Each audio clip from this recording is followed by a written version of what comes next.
Okay, so behind the scenes, I've been just returning back to building characters. Um, uh, okay, more hardcore training here. More hard. Mm-hmm. Okay, so I've kind of been working on building Durin. So I have to do his hex and circle thing. I can potentially squeeze that in after I do like a particular character's quest. So. I gotta say, fighting this boss is really annoying.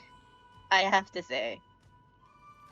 Luckily, I kind of in co-op, I like met the savior, and they kind of saved my butt. Like, co-ops, co-ops for me like a hit and a miss sometimes. But like, yeah, this particular boss domain is really annoying.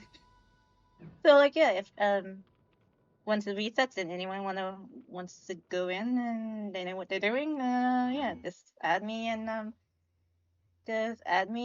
yeah, message me saying you can help me out. Because I want to like fully build Durin so I can build my other characters. Because as you can kind of see, I have these guys to build too. I have these guys to build too.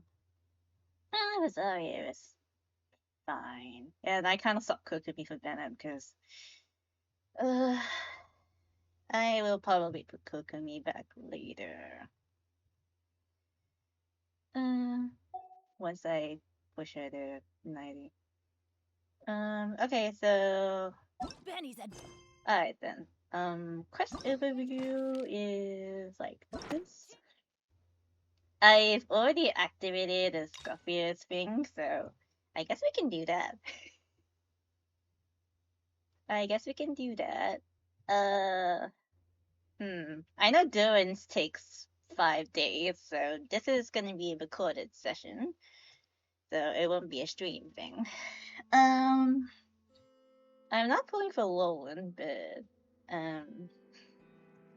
yeah. uh, but I am curious, but I'll just go in order of things coming out. So Escoffier, Shirk, then Durin, Varka, and then Lowen, and whoever else comes out. But probably do, like I said, I'll probably do Durin's last, because 5 days, I don't think so. 5 days, I don't think so. Okay, so we're heading back to Fontaine for this one.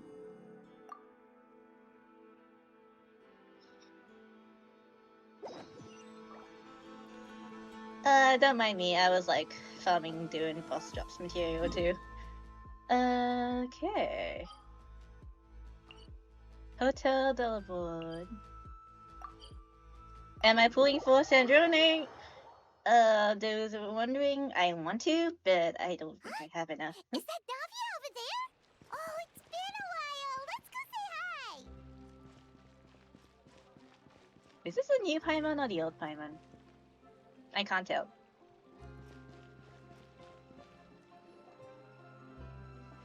Probably someone will correct me later. What you up to? There we go. Shh.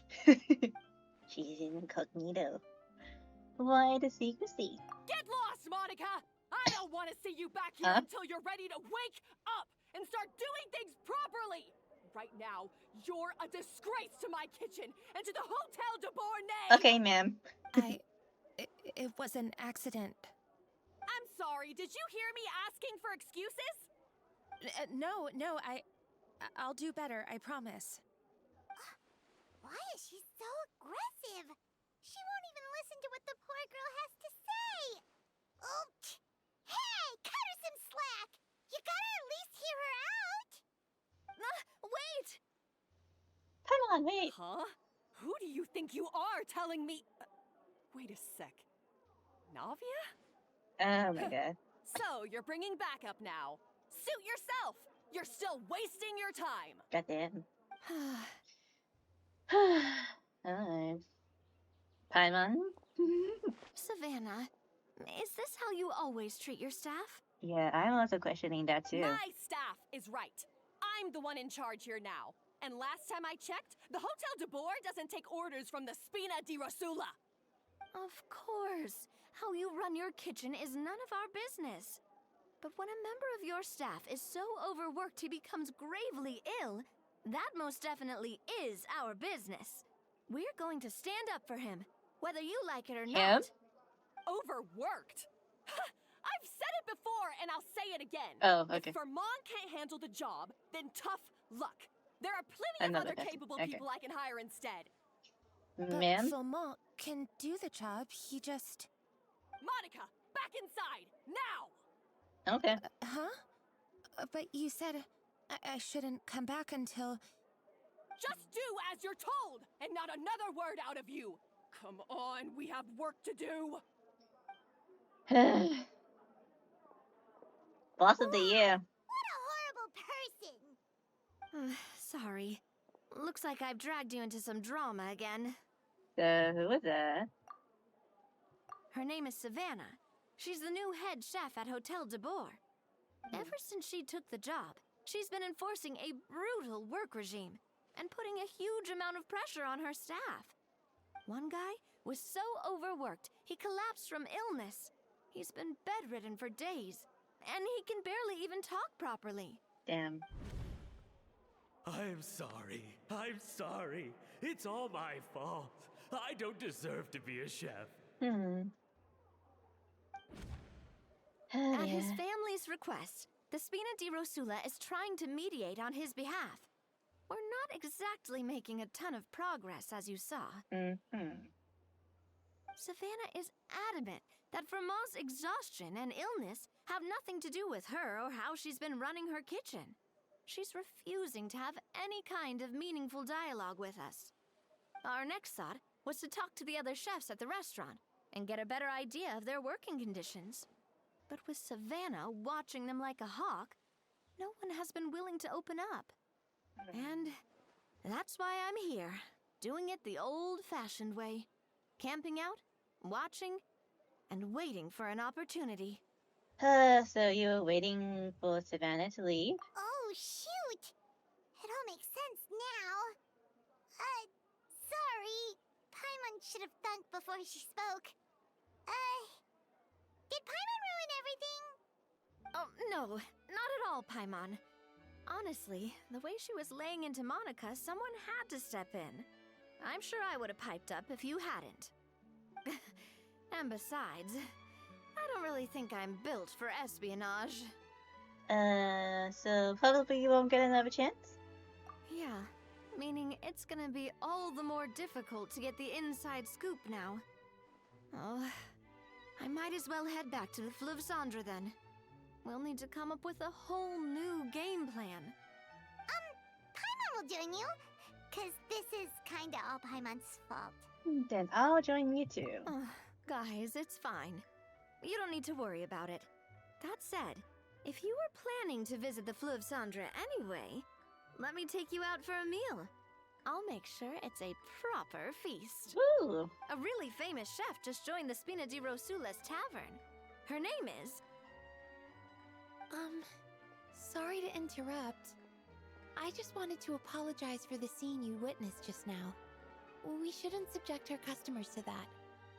This is a small token from us. It's some candy from Monica. She asked me to make sure it was delivered into your hands. Monica's the one apologizing? Huh. Clearly Savannah is the one who owes an apology. Our head chef has been a little highly strung lately. Sorry for everything. Thank you for the gift. All right. Since there's candy, Paimon will drop it. Not the candy. Thank you for understanding. We'll make sure to pass your feedback on to Miss Savannah. A little highly strung, huh? Uh-huh. Looks like... Yeah, even the wing stuff are on edge. Paimon doesn't get it. How did someone like her even become head chef? Well, according to Vermont's family, she hasn't always been like this. But that's a story for another time. Let's try this candy. Yep, never underestimate Navi's affinity for sweets. Oh, Paimon totally gets it. Come on, dig in! Huh? Hold on, there's something written on the wrapper. Oh, Find Escoffier. it's got me gay. Yeah. Yep, this is a Escoffier story quest.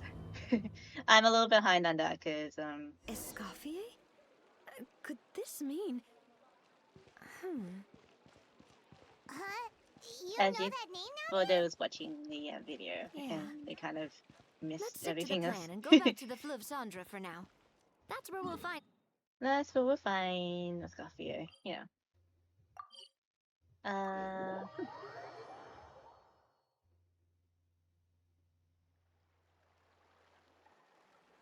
Hmm. So, who is this Escoffier anyway? She... Well, for starters, she used to be the head chef at the Hotel de Bourg, before Savannah. She Oh. recreated the legendary Gâteau de Bourg and restored the restaurant back to its former glory. Hmm. Safe to say, she's the most renowned head chef in the Hotel de Bourg's history. After the culinary genius Modeste himself. Hmm. Gâteau de Bourg. That's the super exclusive cake that they only sell a few slices a day, right? Wow. Why the heck would she let Savannah take her place? Well, apparently, the Hotel de Bourg was reported for a safety incident. Someone claims that the kitchen was adding an illegal substance to their menu. Hmm. But none of the chefs had any idea how it could have gotten into the food. In the end, Escoffier decided that as head chef, she should take responsibility. And she was sent to the fortress of Meripede. Oh. The Fortress of Meripede? Hmm. Oh, don't be so dramatic. It was just probably just a formality. Well, you're right. The quantity of the substance they found was fairly minimal. Even the guards believed the whole thing was probably just an accident. Escoffier didn't have to stay in the fortress for long, but still, by the time she returned, the role of head chef had already passed to Savannah.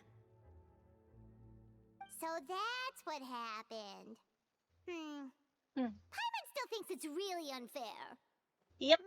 Even though Escoffier is no longer head chef at the hotel, she's still well respected by the staff. So, I'm guessing what Monica wants is for us to convince Escoffier to try and negotiate with Savannah on the staff's behalf. Oh, Paimon gets it!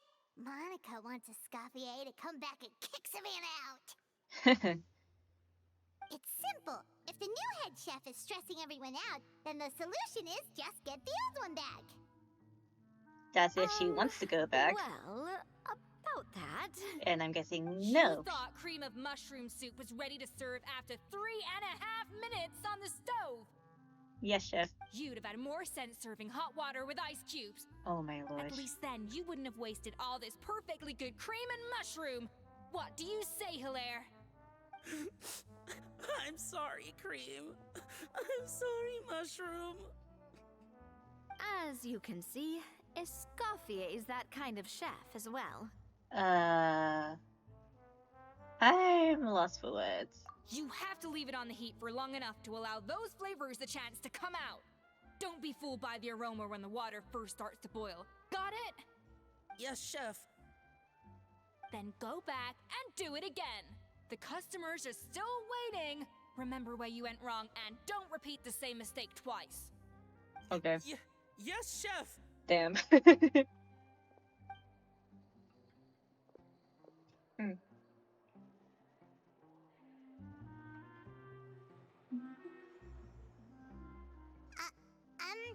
Excuse us, Waiting to be served? Sorry, we're pretty busy. I'm afraid you have to join the line. Oh,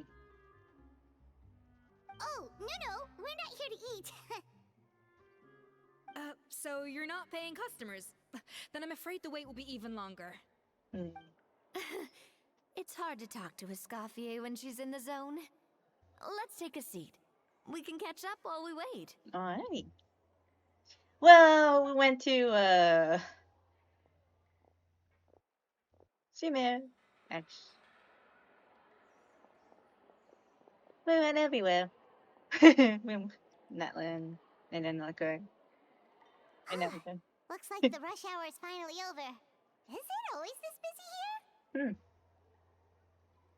These days, yes. I'd say business has tripled since Escoffier joined as temporary head chef. She didn't want to go back to Hotel de la Bourg. Well, in her words, the Hotel de Bourg De doesn't Bourg, need yeah. her anymore. It doesn't look like she's got any plans to go back.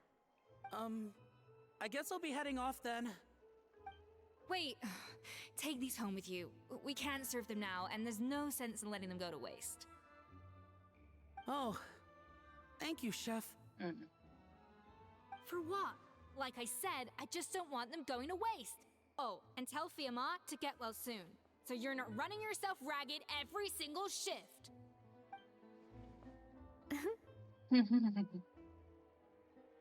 Firmo. That's the second time we've heard that name. Who is that again? He's the chef that fell ill from stress. Hilaire is his son. And with Mom stuck at home taking care of Dad, he decided to pick up some work to help pay the bills. Escoffier knows their situation, so she's been making some extra food every day for him to take home. Hey, I heard that, Navia! I've told you before, no one's making extra food. Hilaire is making blunders in the kitchen, and I can't serve his failed dishes, so he might as well take them home. Yeah, failed dishes that just so happen to be nutritionally complete every single time. Yeah, it's suspicious. So, you two must be the world-famous traveler and her companion, Hi. Paimon, yes? Is there something I can help you with? Oh, so you know us already. We'll skip the introduction then. We're here to talk about Savannah. You must be aware with the situation with Savannah? Oh, I certainly am. The Spina's headquarters are right next to the tavern. And I've lost count of the number of times Navi has come to pester me about it. But I don't work for the Hotel de Bourg anymore. And being ex-head chef doesn't give me the right to interfere with that business. Besides, I'm the one who persuaded Savannah to take the job in the first place. Oh? What? Wow. Okay. Well, she was a much gentler person back then. A little timid even. Oh. She wasn't at all confident that she was the right fit for the role. That's hard to believe. Are we definitely talking about the same Savannah here? Looks like Honestly, I do wonder if she's just emulating me. I mean, Probably. I'm not the most pleasant head chef to be around either. At least she's self-aware. Anyway, suffice to say that given the history between us, it'll be tricky for me to tell her she's doing her job wrong without coming across like a huge hypocrite. Makes sense. Fiamma and the others probably think that Savannah gets it all from me. I wouldn't be so sure about that, Escoffier. Look at this note we got from Monica. Yep. She mentioned me. Yeah, she Whatever wants. shortcomings you feel you have, it looks like Monica still trusts you. As for the others, well, how can you know what they think unless you ask them? Monica. Plus, it's not like we're asking you to storm in there and raise hell. We're only in the initial phase of our investigation. All we're trying to do is get the other chefs to open up to us. Oh, Monica. Oh, Monica. Escoffier? Escoffier? I can't believe her. Powdered sugar is supposed to be applied sparingly. Look at all that on the wrapper. It's thicker than the sole of my shoe. Unbelievable. I won't stand for this. She has to learn. Come on, we're going. Oh my gosh. Wait, so now she's... Well, whatever the reason she come, whatever the reason she came with, at least she's convinced herself to go and have a conversation. Let's go catch up to her. We don't want to keep her waiting. Okay.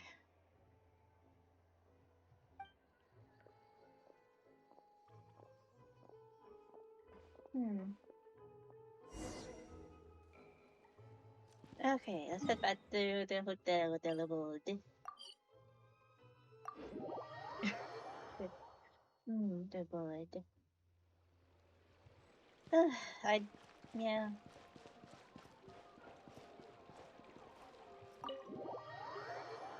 Mm-hmm. Wait, she looks like... Is that Escoffier? Escoffier's back? Yes! I'm sorry.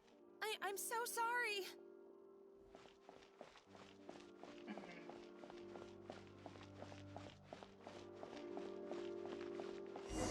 Okay. I'm sorry. I'm so sorry. I messed up your order. Oh, I wouldn't go that far. Maybe the taste is a little off, but if you hadn't brought it up, I don't think I would have noticed. But, please, you have to forgive me or Chef is gonna... Okay, I know. I'll kneel before you. Monica. What the heck? Get up, Monica! Can't you see that you're just making your customer feel more awkward? Escoffier? If you want forgiveness, then do what any self-respecting chef would do. Make the dish again. And this time, get it right. You cannot go begging your customers to feel sorry for you. Yeah. Do it again. Savannah said that I'm not allowed back in the kitchen until I've corrected my mistake. But if I can't go back into the kitchen, I can't do the dish over. That's some backwards logic. How can you fix your mistake without being allowed to cook? That's weird. If this is what Fermat had to put up with, then no wonder he had a breakdown. Yeah. We apologize for interrupting your meal, sir. It's fine. With my layman's palate, it's not like I can tell the difference anyway. I was actually quite enjoying my meal until she appeared out of nowhere and started apologizing. Gave me a bit of a fright, to be honest. Yeah, I bet it would. Oh, well, it's because Chef Savannah tasted a bit of the leftover soup from my pot and then threw me out of the kitchen. Okay. Gosh, that's pretty strict. Has she always been that way? I don't recall things being like this when Escoffier was head chef here. I gotta say, you're all looking a little worse for wear these days. I mean, Escoffier was strict too, but I think the difference is that her criticism was more constructive, so you knew what you did wrong and how to improve. And Exactly. we all knew that it came from a good place. Chef Escoffier was hard on us because she truly wanted us to reach her level. Mm-hmm. But these days, whenever we make a mistake, we just get told to wake up, get your head in the game, or just do it again. And it's only gotten worse since word got out that Chef Escoffier had started working again in the Fleuve Cendre. Monica, you don't need to call me chef. I'm not the boss here anymore. Yeah, but through no fault of your own, what happened back then, that wasn't on you, and all of us know that.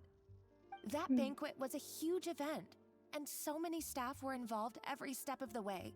With so many moving parts, there's no way of knowing how that Lumiline ended up in the food we served. Lumiline? What's that? A new drug from the Fontaine Research Institute. Okay. Produced from an extract of the Lumitoile.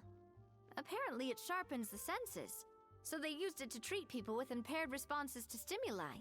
Oh, yeah, I've heard about that. They found out you can use it as a flavor enhancer since it stimulates the taste buds. Makes things pretty addictive. Okay, that's stupid. They also found that overuse can have Yeah. mood-altering Side effects, effects. and even lead to nerve damage. So it quickly ended up on the guard's list of controlled substances. Unfortunately, however, some food products containing the additive had already made it to the market by the time the guards banned it from the restaurant industry. Everyone knows that in all likelihood, someone probably just purchased a batch of contaminated ingredients by mistake. Yep. But you took all the blame. We all know why. You just didn't want to see this turn into a place where tensions are constantly running high. Because everyone's suspicious of each other all the time. And now look at you. A fry chef in the Fleuve Cendre. What are you trying to say? Sure, the Spina's Tavern is no Hotel de Boer, but come on. It's not that bad. No, it's not Is bad it? at all. Oh, The Fleuve Sandra, you say? Great. That's where I'm downing from now on. Uh-oh. Monica, I'm very happy with my current job. And there's no changing the past. We just have to let bygones be bygones. Besides, at the end of the day, I was the head chef, regardless of whose mistake it was. Ultimately, the responsibility lay with me. If only Savannah was half the boss you were. She's gonna take offense to that. I'm sorry? Do you have a problem with my conduct as head chef? Yep. There she is. No, chef. So, you do remember who's boss? Escoffier? I thought you'd left this place for good. What are you doing back here? What happened to you, Savannah? Why are you acting like this? When I turned this place over to you, You made me the head chef and gave up your right to tell me how to do my job. You're not the boss here anymore, so stop acting like you own the place. Whoa. Sounds like someone has a chip on her shoulder. Yeah, maybe we should give him some space. Oh, Savannah! My God, have you grown a temper since I last saw you? Have you put even half the amount of energy into improving your cooking skills, or are you still using the Pluie Lotus as an off-brand marcotte, thinking no one can tell the difference? That's none of your business! What happened to not storming in and raising hell? Yeah, she kind of caused that. I was not expecting to see something this spicy as soon as Escoffier returned. Oh, we? Huh? Fan Asian? Aye, miladies. Might I make a humble suggestion? Given that we have ourselves a tête-à-tête between chefs at the Hôtel de Bord, I dare say it would be de rigueur to settle this the traditional way. The traditional way? That can only mean one thing. Okay, sounds like waiting for a history lesson. That's right. I'm talking, of course, about the tradition established by Modeste himself. Cooking contest. The cooking contest! According to legend, the founders of Hotel de Boer, Modeste and Savelli, used this method to resolve all of their disputes. Everything from petty arguments over next week's menu to disagreements over the strategic direction of the restaurant. The cooking contest would decide who had the final say. Huh. It sounds like they had a lot of free time on their hands. Yep. Ah, well, it might sound that way to us. But in fact, the cooking contest played an enormous role in motivating chefs to hone their skills, reaching new heights of excellence in the culinary arts. And indeed, the reintroduction of this institution in recent years has surely been instrumental in transforming the Hôtel de Bord into the top-ranking restaurant in Fontaine. Reintroduction? Someone brought it back? Who? Points to Escoffier. What say you, Escoffier? Surely you of all people won't back down from this challenge. It was you who put the rule in place, after all. But that's your answer, Paimon.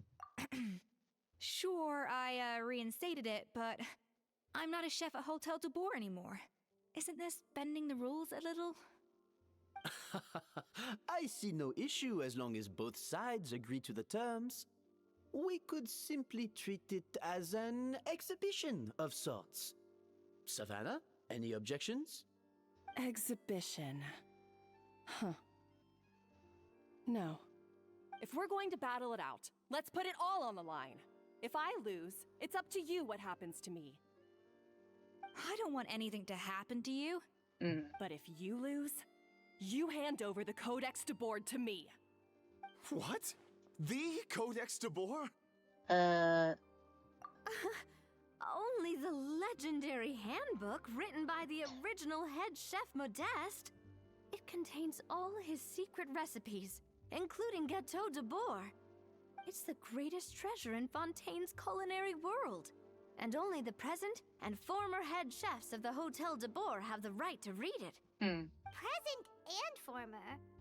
Wait, but that already includes Savannah, though. What do you want that old thing for? You have your own copy, don't you?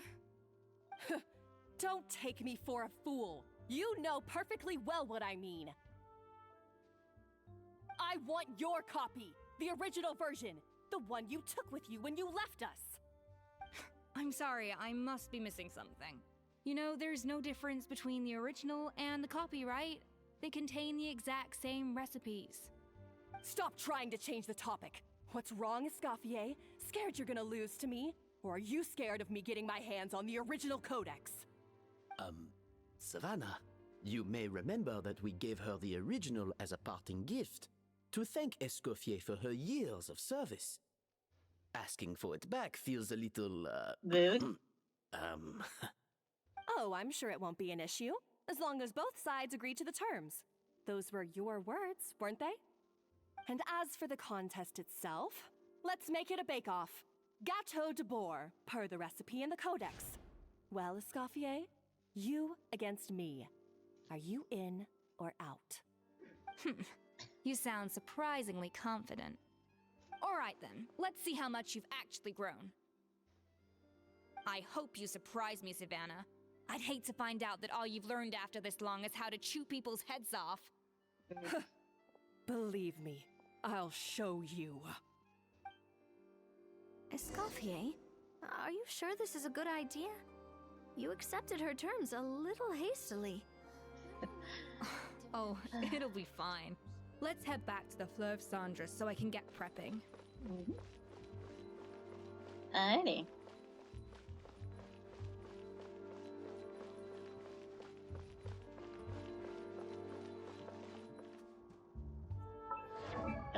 Oops, wrong button. Map. Alright. Should I do another character story? We'll see how I feel after this.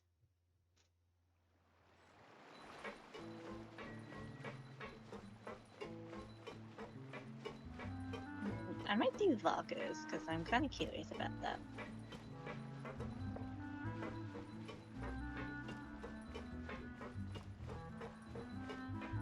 I was gonna do it in order like I said before, but I don't know, I just kind of want to skip things.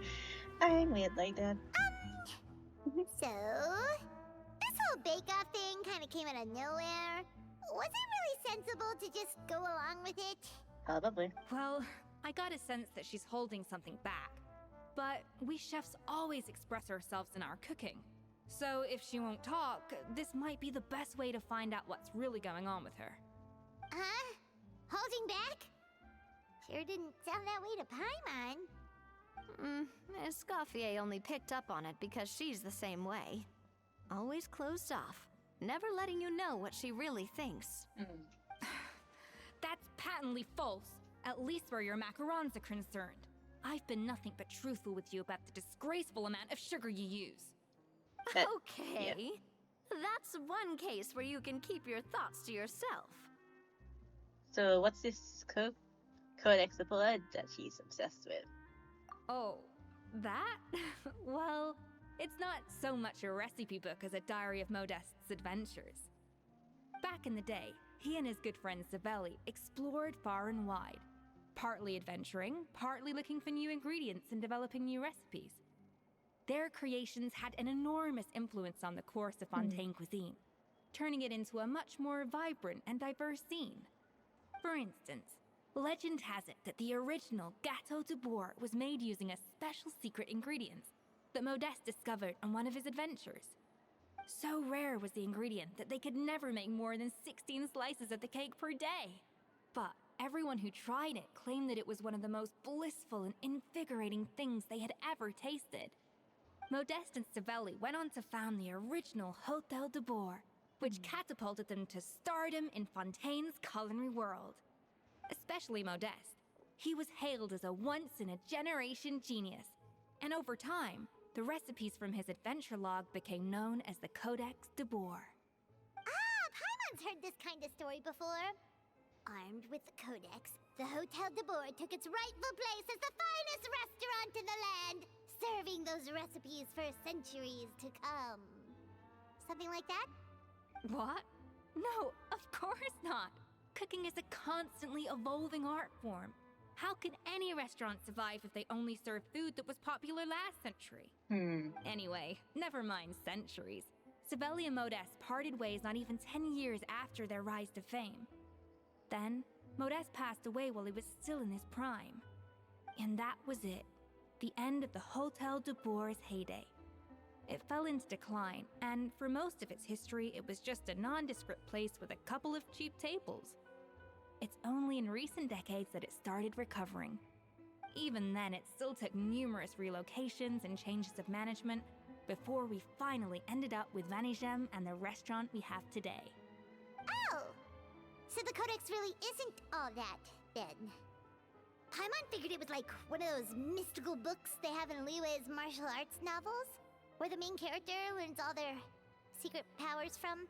Okay, this is definitely the old that's Paimon. fiction, and So this one is hasn't reality. been patched You with the new can't meet the Paimon's tastes of voice. modern diners by following some ancient recipes from a dusty old book. Paimon does Case have a in lot of point. voice.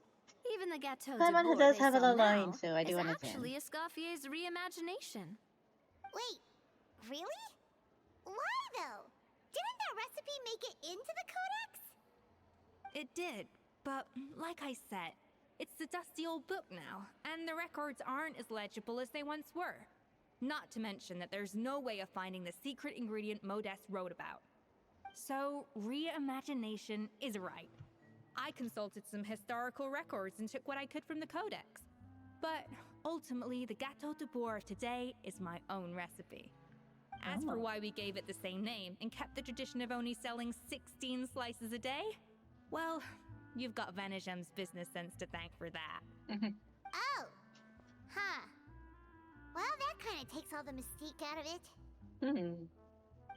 Hey now, it might not be the original Gâteau de Boer, but it's still the most delicious cake in Fontaine today. And who knows? Maybe Escoffier's version is more suited to your palate.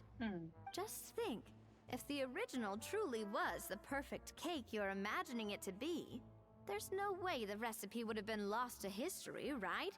Not to mention that the Hotel de Boer never would have fallen into a slump. Anyway, before I left my role as head chef, I made a copy of all the recipes from the Codex, including my own improved versions, and turned them over to Savannah. So why is she so interested in the original copy? Could it be a symbolic thing? Like, whoever holds the original Codex de Boer is the true head chef? Well, it was clearly precious enough to give to Escoffier as a parting gift. Meanwhile, Savannah only got a copy. Maybe from her point of view, it's like management doesn't truly see her as being worthy of the role. You think so? The only thing is, it was her suggestion to gift me the original in the first place. Well, a joint decision by her and Vanigem. But still. What? Huh. Guess she's had a major change of heart since she became head chef. Yep. Yeesh. Just said no taking backsies. Who knows? We could speculate forever. Better to just let our Gâteau do the talking. Alright. It means besting her in this bake-off, and then getting her to explain herself, even if I have to beat it out of her with a spatula. You don't mince However much she's changed since we worked together, I believe that she still has her chef's pride. And if she respects the art, she'll respect the outcome of our contest. Well, I'm confident that you and your spatula can get justice for Froment. All you need to do now is win the contest. But that should be a breeze for you. Maybe. Let's not get too ahead of ourselves. Gâteau de Boer is very complicated to make. Usually, it takes 3 chefs working in tandem to cover everything. Now, if I had to push it, I could probably do the work of 3 chefs myself. But I'd prefer to play it safe if I can find a couple of assistants in time. Well, that's easy. The 3 of us are veterans in the kitchen. You just need to pick 2 of us. Well, I have heard the Traveler is an accomplished cook, as well as a warrior. But be warned, I will hold you to exceptionally high standards. Think you're up to the task? Bring it on. Oh, count me in too. I've spent weeks perfecting my macarons after your scathing review. Even if it means competing against the Traveler, so be it. I'll show you what I'm made of. Confident. I like it. Alright, let's start with some elementary mise en place. Show me your knife skills. I've always called it chopping stuff up, not mise en place. But it's basically the same thing, Knife right? skills? Oh, so it's just normal Navia. attacks. The difference in your case is that mise en place is chopping stuff up without sending juices flying all over the kitchen. Looks like you found that easier than I expected. Hopefully, Yeah, thankfully it was pretty straightforward. hopefully she cleaned the You knife. made it sound like we'd be carving statues out of fruits or something. I mean, sword. Well, brace yourself, because the next step is anything but straightforward. I'll be using this cold press to extract flavor compounds from the ingredients. A kind of special food processor I got the Fontaine Research Institute to make for me. It uses cold temperature extraction to isolate the essence of cooking ingredients, which can then be used to flavor dishes more precisely. But this isn't exactly standard kitchen equipment, so that probably didn't make a whole lot of sense. Let me give you a demonstration instead. Custom-made equipment from the Fontaine Research Institute, huh? Elemental That's some pretty skill high-tech and food prep. then normal attack. Herman's never used anything this weird before. Cool. Not weird. So, elemental attack and then.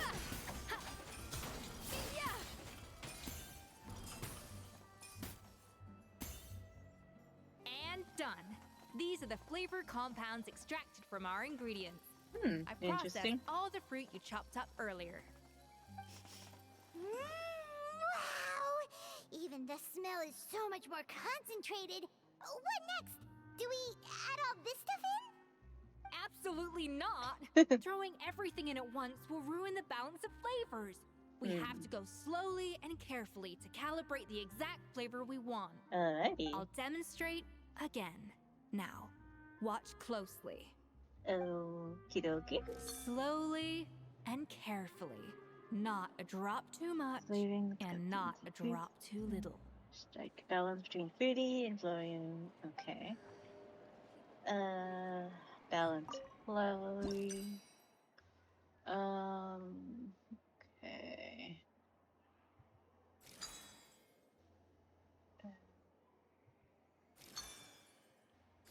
Alright.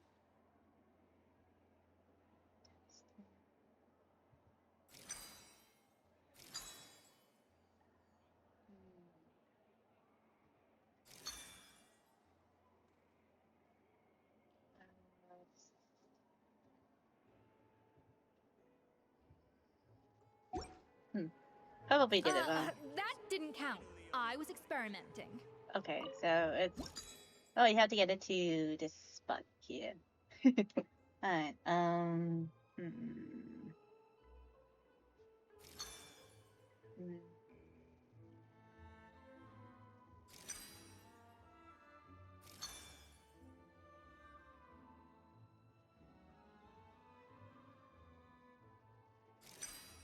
There we go.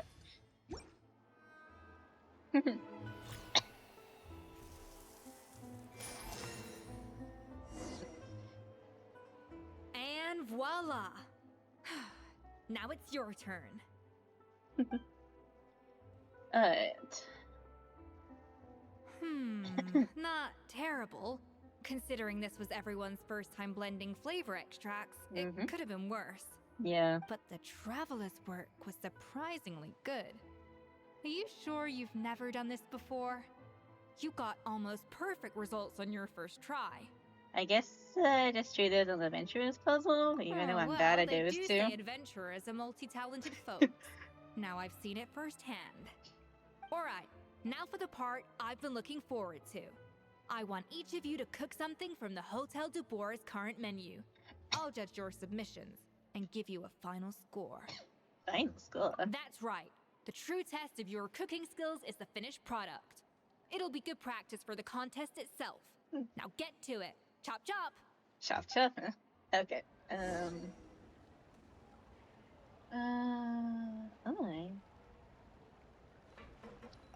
How's it going? Have you picked a dish yet?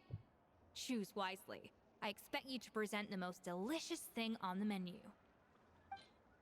I have a bunch of views, so enjoy this consomme.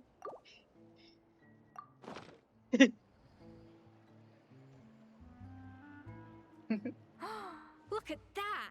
With the grace of a snow-winged goose, as I like to say. Huh? Now, let the grating commence.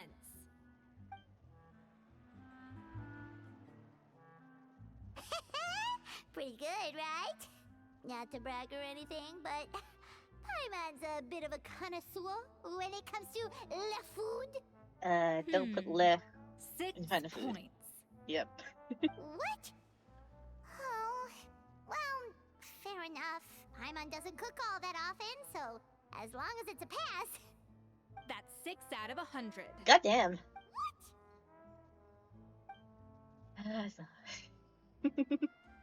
You say you're a connoisseur, but it's quite clear from this dish that you have far more experience consuming food than creating it.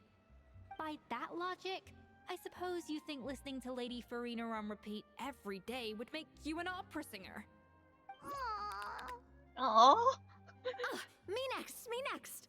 I'll have you know that this batch of macarons has 2 whole tablespoons less sugar than my Less? previous ones. 2? So you went from 12 tablespoons to 10?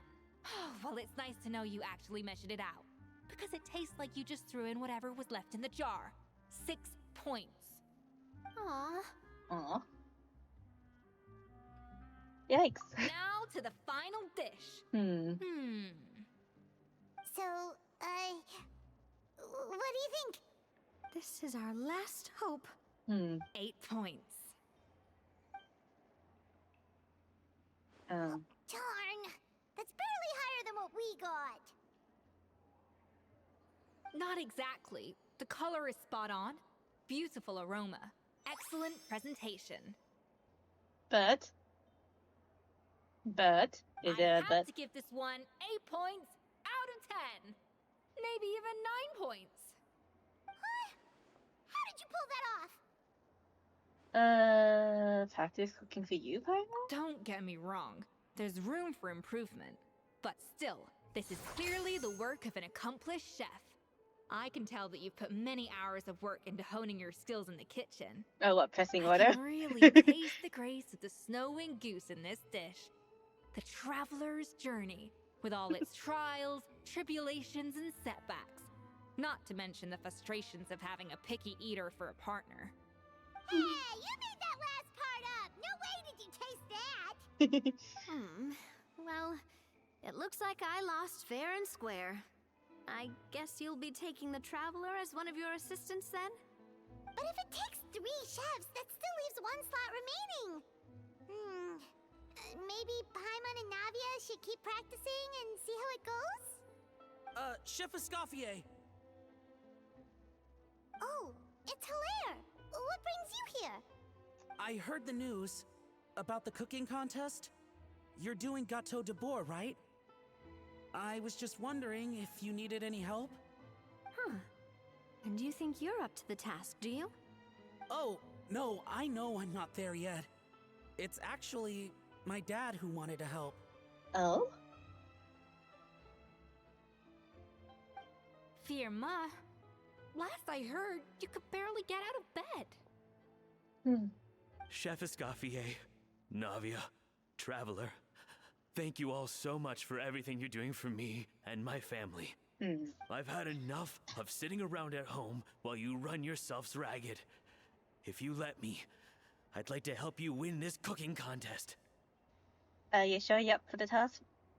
Yeah, I was gonna say the same thing. Don't you worry. I'll be fine. I'm feeling much better now. I'm sorry. I know I've been rather useless these past few days, but not anymore. The fact is, I'm a fine chef, despite recent events. I've proven myself in the Hotel de Bourg kitchen, so if anyone's qualified to work under Chef Escoffier, it's me. I think. I mean, I hope so. Firma, have you even set foot in a kitchen since leaving Hotel de Bourg? I have not. But I'm fully rested now. I know I can handle it. I'll prove it. Let me whip something up for you right now.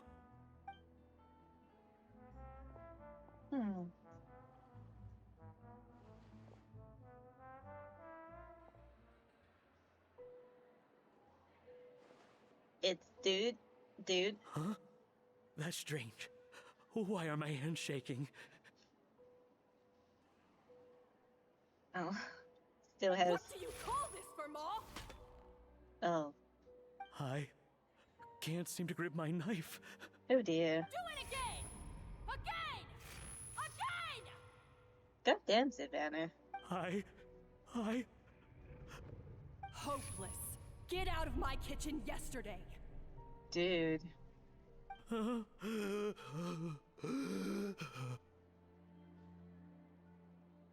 Dad, what's wrong? I don't understand. I was feeling so much better, and then Will I never be able to work in a kitchen again? Dad, talk to me. What happened? I think the real issue here is not physical exhaustion, but psychological trauma. Oh, hi, Monica. Monica, when did you get here? Even I didn't notice you arrived. Probably because you were all concentrating so hard on your cooking. I didn't want to interrupt your flow. But anyway, Verma, I'm so sorry. If only I'd known how serious your situation was, I would have stood up for you sooner. You have nothing to apologize for, Monica. During those long nights of redoing every order, you were the only person who looked out for me. Oh, come on. All I did was make you some tea. I doubt it was much help. Savannah was so ruthless toward you. I probably should have brought you something stronger. She sounds like the worst. All right, another Savannah horror story. Let's hear it. She's been getting harsher and harsher on us ever since she heard about Escoffier's new role in the Fleuve Cendre. Seems like no matter what we make, she'll find something wrong with it. What is this? It looks like a dog's been at it. In the trash now! Then she orders us to redo the dish again and again, but we never know what's going to make her happy. Do it again, do it again, do it again! Every time you remake it, you just get another earful from her. Either straighten yourself out or get out of my kitchen! So now, it seems like just picking up a kitchen utensil gives me flashbacks of her yelling at me. Oh, man. That must be awful. The more I want to get it perfect, the more my hands shake, and the more scared I am of making another mistake. How can you give up so easily, Firma? You weren't a quitter when you were working for me. And even under Savannah, you talk about working late into the night trying to perfect your dishes. That says to me that you still hadn't lost that determination to prove yourself. What changed? Yeah. I don't know what's come over me. When I think back, I just remember feeling like my heart and my hands were growing heavier and heavier as the shift went on. Each time I had to redo a dish, my heart sank a little further. Maybe Savannah was right. Maybe I am just hopeless at this. Dad. I see. Well, it sounds like there are some deep issues at work here. Ones that won't be resolved by merely seeking compensation. I will win this contest, and after that, I encourage you to approach Savannah and talk this out. But what if you can't find another assistant in time? Clearly, I'm in no state to help out. You think being one person short will ruin my chances? Let's not forget, I taught you and her everything you know. Even if I had to go it alone, I would present the perfect gâteau. Oh, well, Paimon and Nadia will still keep practicing, just in case. And so will I.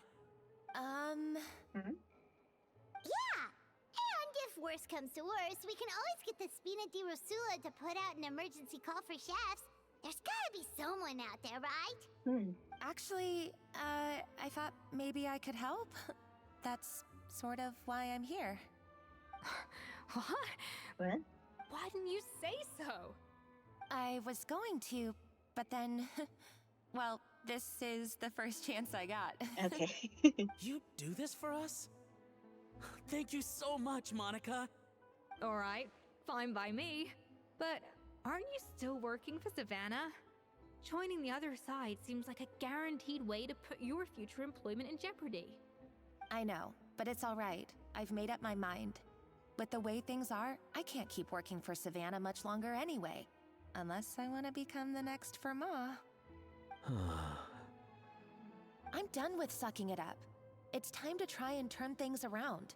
If this cooking contest can get Savannah to see the error of her ways, then I'm sure she'll forgive me for this.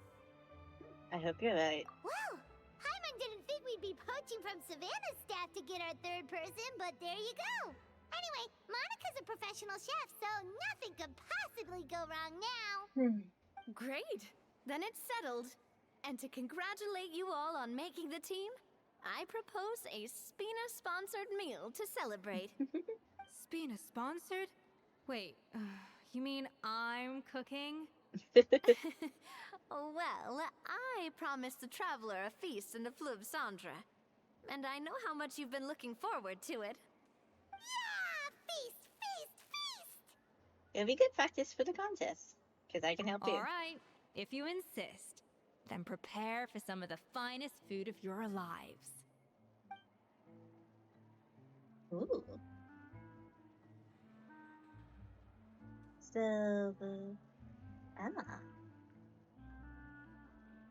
That's not a bad idea, actually. Wait, hold on. You need to finesse that further.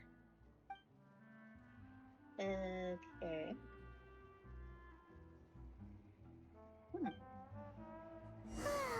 That was a dream come true.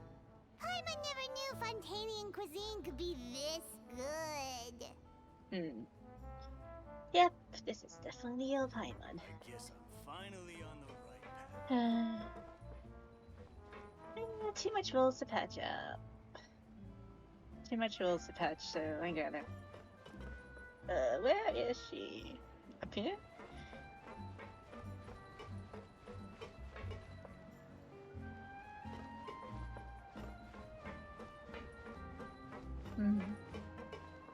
Oh, yeah, up here. What's up? Hey.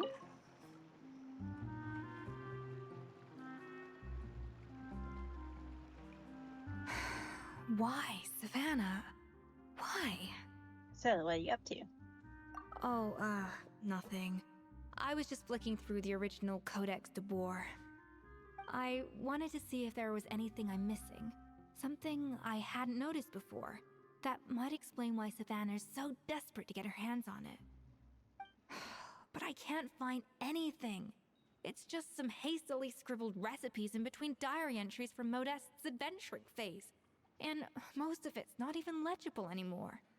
The copy I gave her not only has all the recipes in full, but even includes my own private tips and notes from years of experience. Surely that's infinitely more useful than this old thing. I think it's the pride. Yeah, maybe.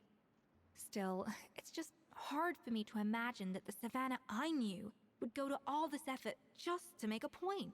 So, were you two friends? We were. At least I always thought we were. She was a little shy, but meticulous with everything and everyone she dealt with. She made a few mistakes here and there, but she was quick to correct them whenever they were pointed out. And she was always striving to improve as a chef. Those qualities are why I recommended her to replace me as head chef. I never imagined for 1 second that she'd cause Fiamma and the other staff so much grief. It sounds like you feel partly responsible. Well, I mean to an extent, of course. I pushed hard for her to get the role. And the idea that she turned out like this because of me is difficult to come to terms with. I wonder if this is how Modeste felt back when he was writing the Codex. Didn't you have a falling out with someone as well? Yes, with his good friend and co-founder of the Hotel de Boer, Savelli. The story goes that after Modeste unveiled his Gâteau de Bourg and was hailed as a culinary genius, he was admired and adored by all. But his newfound fame slowly drove him and Savelli apart. Unlike Modeste, whose every new creation was an instant hit, Savelli seemed to face setbacks every turn. Doors that would swing wide open for Modeste would shut in Savelli's face. And with Modeste being whisked off to all manner of functions by his celebrity friends, he had less and less time to discuss the culinary arts with Savelli. People started gossiping about Savelli, and their relationship between the two gradually soured. So what happened between them? Everything came to an abrupt end when Modeste, still in the prime of his life and still hailed as a genius, suddenly died from an acute illness. And that was it. They neither had a decisive split, nor got the chance to properly reconcile. Their story just came to an end. One rumor had it that Savelli actually killed Modeste out of jealousy, even as the latter was hoping to make amends. Is it true? Unlikely. It's a popular theory, but there's no real basis for it. At least there are no records of Savelli ever being convicted of a crime. Still, beyond a point, there's no way of knowing what truly happened in the past. All we can do is try to make sure the present doesn't quite go as badly. And that's why I have to win this contest tomorrow. Then get the truth about everything that's been going on, even if it means cracking her open like a nut. You're right about that. Just follow my lead and victory will be ours. Ooh. Alright. And let's get to tomorrow, which is... Ooh.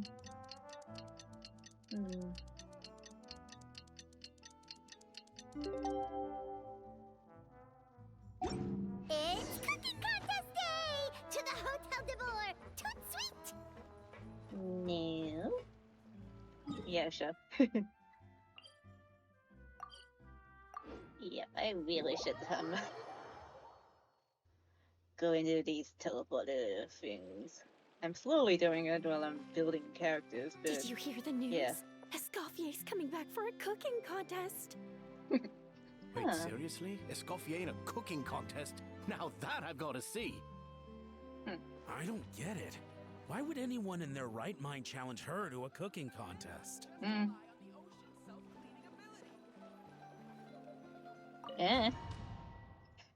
Don't ask me. Mesdames et messieurs, welcome one and all to the Hôtel de Bourg and to this most exciting of cooking contests. Savannah, I brought the original copy of the codex you asked for.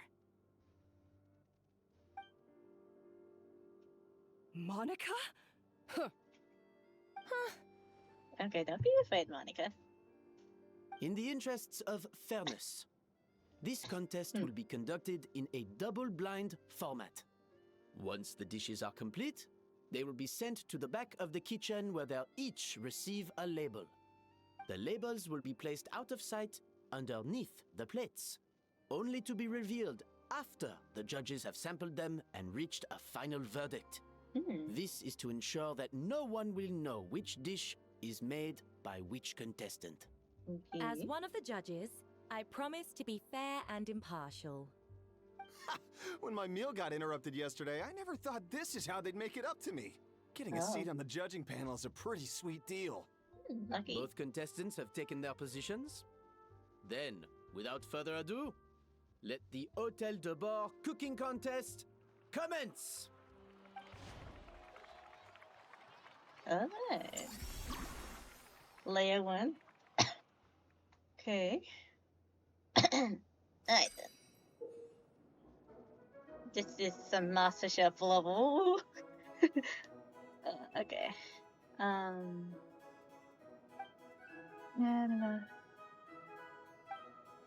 Monica, Traveler, it's go time. Let's do this. Even the best chef in the world can't flavor their food without prepping the flavoring, right? Alphonse, Gaspar, get to work! Do not disappoint me. Looks like our two head chefs are raring to go. Like an oven on full blast, this competition is quickly heating up.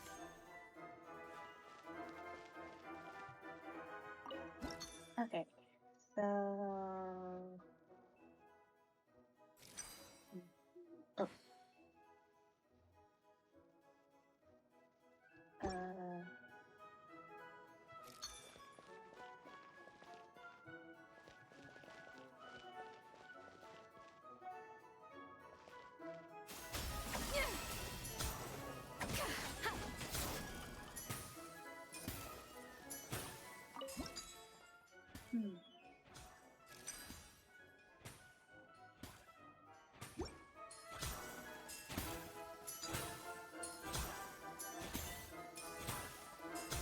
That should be enough flavoring. Now hurry up and balance the flavors. Okay, so we'll do the 5, and then we'll go back 1.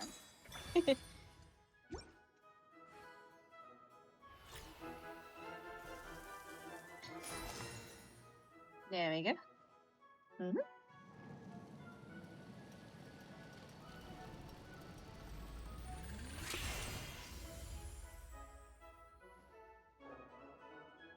Come on, Escoffier! Come on, traveler!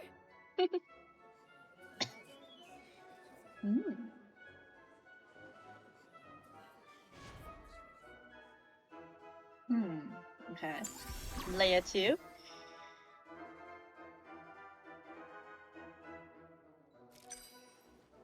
Alright. Off to the freezer. Oh. 2, 3. And then let me do that. Alphonse! What are you playing at? That's not how I taught you to do it! Stop horsing around and do it again! Okay.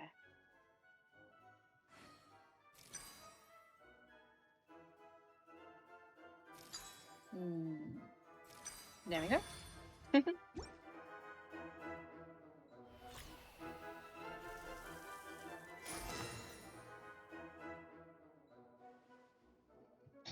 There. So, what do you think?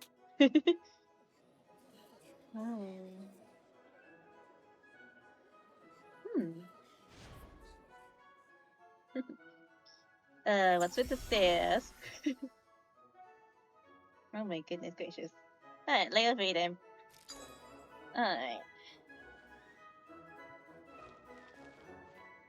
1, 2.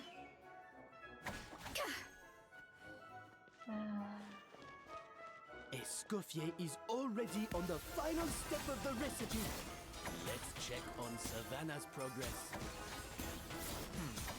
I think this flavor profile is still a little bit off. Yeah, I reckon so too. Useless! Both of you! Oops, crap, I goofed. Damn. Fuck, I goofed. Again.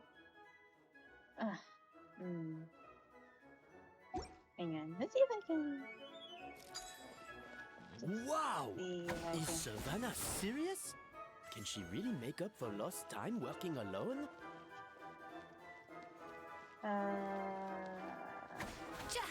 think that might work if I do the 3 and then the 2. Yeah. Stay calm, Escoffier. There has to be a way to balance the flavors. Just think.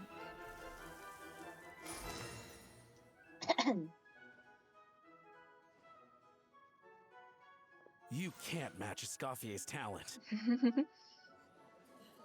Wow.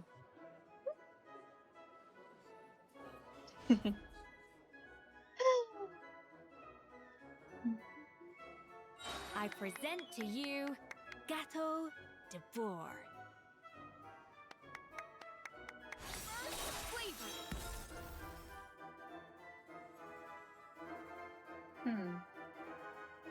Yeah, that's cute. Yum.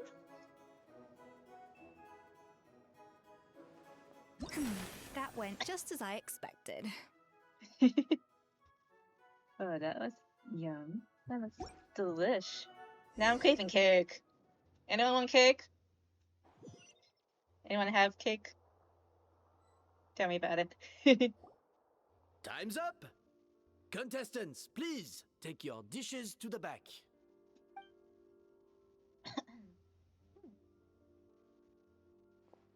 Huh. That guy was right. You really can't tell whose is whose just by looking at them. We both made the same dish after all. For all her flaws, Savannah's a talented chef who earned my recommendation for good reason. She wouldn't screw up something as elementary as the cake's appearance. Whoa! This is really rather good. Wonderfully soft and fluffy. Beautifully sweet. This is a masterclass in how to make gâteau de bois. I would give this one at least 9.9 out of 10. 9.9. Only because there's something about the flavor of the base. It's just a little different from the recipe I'm used to. Huh? Really? I couldn't tell.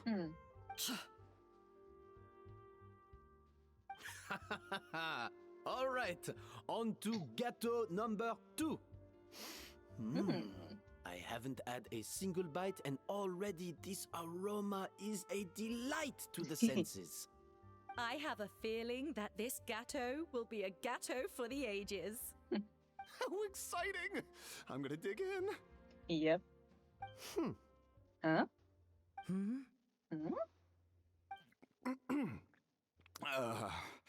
I think maybe someone got a little carried away when they were adding the sugar. Not just the sugar, it's the flavors too. This is all over the place. Who made this? It appears the decision is unanimous. This gâteau is far below the standard we would expect. And Paimon thought this might actually be close. Turns out she can't bake to save her life. She spent half the time berating us stuff. Something's not right here. Savannah may not be perfect, but no way is she this sloppy. Unless I she can was now a cheeky. declare that the creator of the first gâteau has won this cooking contest. Now, all that remains is to turn the plate over and Unless she reveal did the the thing chef's that I'm name thinking about. underneath. What? It's Savannah? Of course she did the thing I was speaking about. That's impossible! Well, okay. Damn. Of course she did the thing. Savannah, you cheated, didn't you? You cheater! What did you do? Oh, you swapped the plates, didn't you? Well, someone's a sore loser. These cakes went from the oven to the judge's table without me ever laying a finger on them. And everyone here can attest to that. It was Van Gem's staff who labeled them in the kitchen. If you're looking to accuse someone, why don't you start with them? Isn't it more likely that Escoffier's lost her edge? Oh, or maybe her assistants let the team down. You take that back! Damn. Judges, we demand a rematch.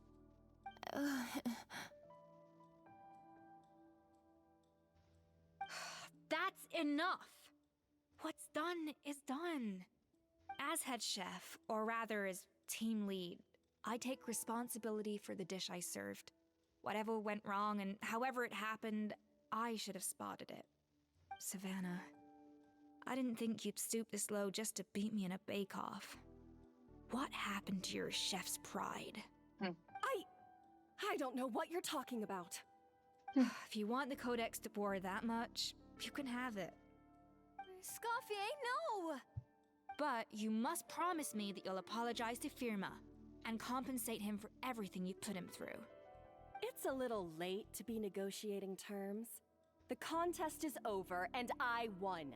That means you owe me the Codex, and I owe you nothing. Look, Savannah, you may have fooled everyone else, But can you really fool yourself? What I'm offering is to accept defeat without looking to expose what you've done.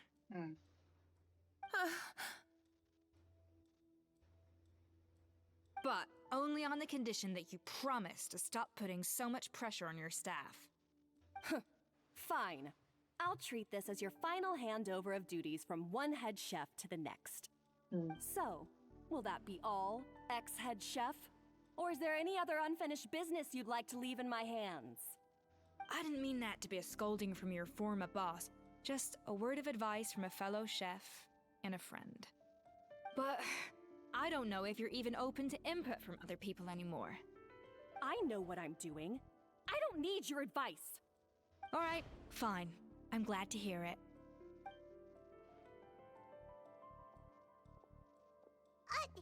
Escoffier! The Codex de Boer! Finally. Now, at long last, I will succeed. Escoffier? How could you let her get away with this? Yeah! The Codex is a souvenir of your time here! Doesn't that mean anything to you?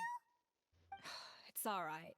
It was just a bake-off, not the end of the world. I'm already over it. Besides, it's not all bad. She agreed to compensate Firma. That's mission accomplished for the Spina. Honestly, if I'd have known that giving her the Codex would solve everything, I'd have just done that in the first place. I mean, why bother with the whole cooking contest? It's such a waste of time and energy. Yeah, what's done is done.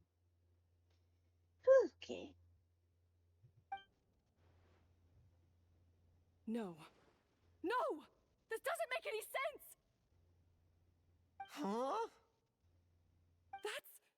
That's it? No secrets, no nothing? I don't believe it! This can't be happening. Oh, Chef Savannah! Oh, okay. Savannah?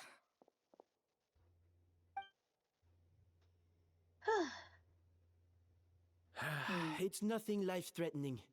Just a lot of pent-up stress and exhaustion. Oh,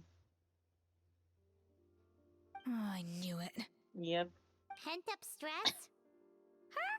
Yeah, no wonder. The truth is, however hard she might be on the rest of us, the person she puts the most pressure on is herself. Yes, there are nights when she makes us redo things over and over into the wee hours. But for her, it's every night. She'll hide herself away in the kitchen, working on new techniques and recipes, and only realize how long she's been at it when we come to work the following morning. Oh. But why? Why would she do that? Our best guess is, she doesn't want to be seen as less of a chef than Escoffier. And there it is. Even so, that's no excuse for taking her anger out on the rest of you. Yeah, and it's definitely no excuse for cheating in the cooking contest. About that, we honestly have no idea how she did it. We were focused on our own work the whole time, like she asked. Leone and Algalia were the ones I tasked with labeling the cakes. I've already spoken to them both. They're at a loss to explain it too. Not to worry. Come on, join me downstairs. I'll interrogate the guilty gâteau myself. Go interrogate the cake? Okay. Well,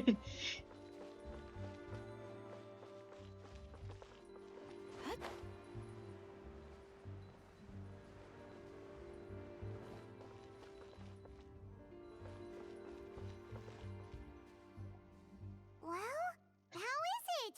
Have you figured out what it was? Oh, this is aggravated assault on my palate. I'd rather eat wet cement than this. Is it really that bad? I made sure to taste test it before it was served. Oh, relax. This isn't your cake. Savannah never switched the plates. The offending flavors are coming from in between the icing and the cake base, which means someone tampered with it while it was being made. Or in other words, we have a traitor in our midst. Oh. I'm sorry. I was forced into it. It was Chef Savannah. She said if I didn't cooperate, she would... Calm down, Monica. I've already accepted defeat. And if I wanted retribution, I would have brought this up when the results were announced. Whatever's going on with you, just spill the beans. There's no need to hide it.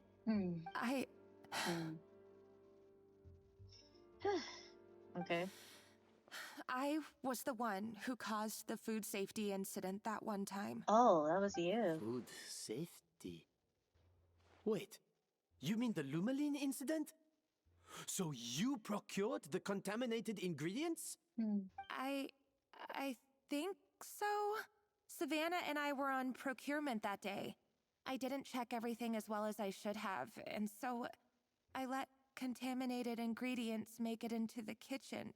But I swear I didn't do it on purpose. I had no idea there was an issue with them, and I didn't know it would end up with Escoffier going to jail. But the last thing I expected was for Savannah to use it as leverage to blackmail me with... This is crazy! So Savannah pressured you into sabotaging Escoffier's cake by threatening to expose your secret if you didn't? I know, it's terrible. I'm so sorry. I was so scared. The thought of Chef Escoffier finding out that I put her in jail, it made me freeze up with fear. I thought Escoffier would hate my guts if she ever found out, and yet somehow that's ended up in me doing something even worse.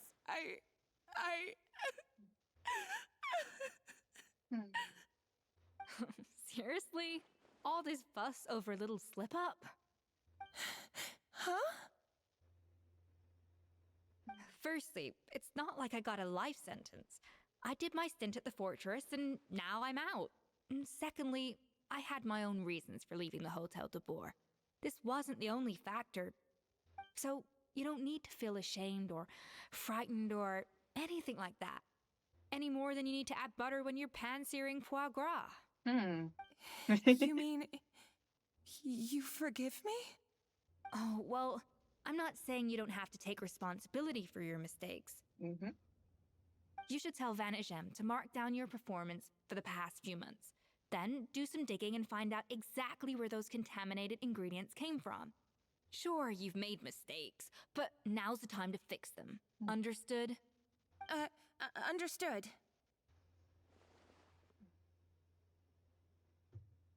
Okay. Good.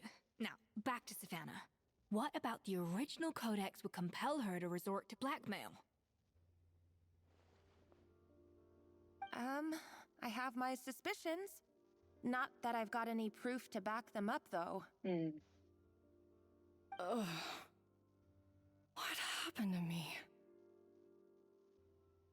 I've overheard some customers murmuring about how the Hotel de Boer hasn't been the same since Escoffier left. They think our menu doesn't taste like it used to, especially our signature items. You mean the Hotel de Boer? Now that you mention it, I noticed it during the contest too. I couldn't put my finger on it, but the flavor seems subtly different from how it used to be. But the difference was so small, I'm sure no one would notice it besides our most loyal customers and true dessert connoisseurs. Still, as head chef, it's easy to see why Savannah would get so hung up on it. So many times I've seen her make the cake base over and over again, late into the night, determined to match Escoffier's version. But something's always slightly off every time. Yeah, I've noticed that too. Never really gave it much thought, though. Thinking back on it now, it's clear that Savannah's been in a downward spiral ever since Escoffier left. She wants to prove that she can fill Escoffier's shoes. That's gotta be the reason. But after countless setbacks, she's getting more and more unhinged. And at some point along the way, she switched from doubting herself to doubting Escoffier. Doubting Escoffier? For what? For what? The codex from Escoffier was fake? Yeah, it would explain why she was bent on getting the original at any cost. She must have thought Escoffier purposely omitted key details from her recipes when she copied them out. Also, she could retain her place as the #1 chef in Fontaine, the only one privy to all the secrets of the trade. Oh, for goodness sake. What a stupid idea. Of course. Then she finally got the codex only to discover that the secret recipes she's been pining for don't exist at all. Seeing how utterly wrong she was must have been a real shock to the system. It probably brought up everything at once. It overwhelmed her, and she passed out. There's still one thing that doesn't make sense, though. If Savannah had the real recipe all along, how come it tasted different? She might not be on the same level as Escoffier, but surely after like 50 attempts, she'd get it right one of those times. You'd think so, but geniuses like Escoffier are in a league of their own.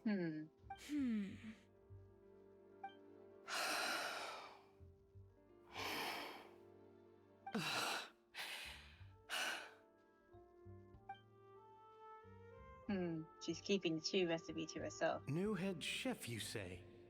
What's her name? I don't think I've heard of her before. I wonder, can the Hotel de Boer keep its edge without Escoffier at the helm?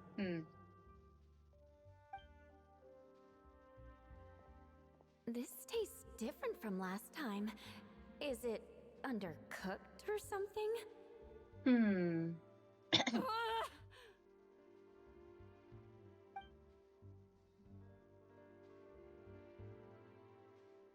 Take this. It's a copy of the Codex de Boer. From now on, you will be its keeper. Don't listen to the doubters. If I say you can do it, then you can do it. Even if you don't believe in yourself, at least believe in me.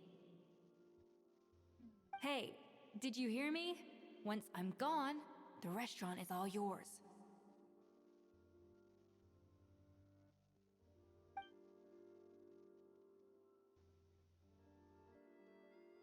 No.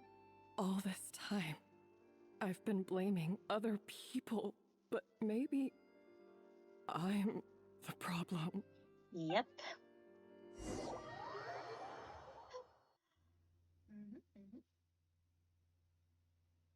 I sincerely apologize for putting everyone out.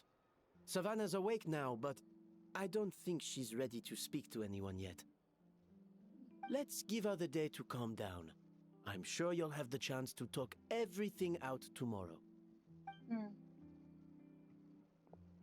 In that case, I'll go and update for Ma and his family. I wonder what he'll make of all this. So, we'll come back tomorrow then. Sure, let's go. That was a long day. I think I've earned myself a sweet treat when I get back home. Oh, nice! Macarons? Or are you gonna switch it up this time?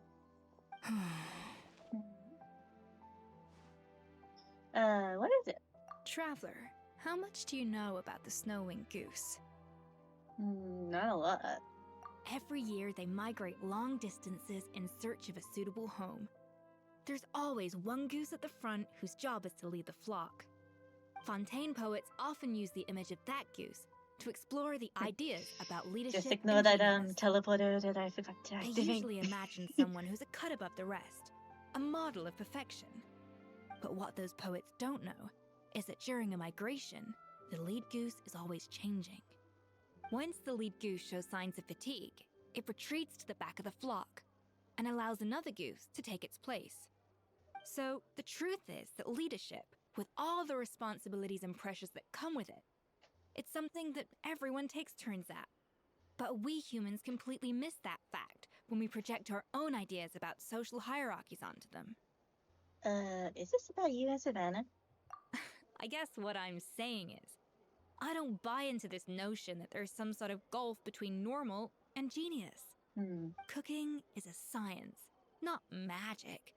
Given the same ingredients, same recipe, and same environment, I see no reason why two different people shouldn't be able to create the exact same dish. Yeah, she has a point. Of course, some people have a more sensitive palate than others, and some people are just born bolder or more conscientious. But these are all variables that can be accounted for with time and practice. I'd have no reason to expect so much from others if I believed that perfection can only come from the hands of a genius. The only reason I hold people to high standards is because, well, I believe they're capable of greatness. I think it's a great thing to believe in. Okay, I've made up my mind. I'm gonna get to the bottom of why Savannah failed. And come tomorrow, I'll give her the scolding of her life, pointing out all the mistakes she's made along the way. Then she'll finally see the error of her ways.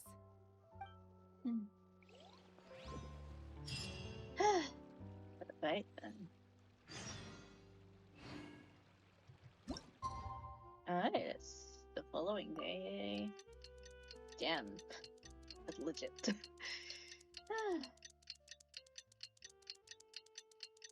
All the way around. Damn. Alright. So this is a day in the life of the traveler. I'm learning more about you all the time. Alright, let's enter the Hotel of the Bullet.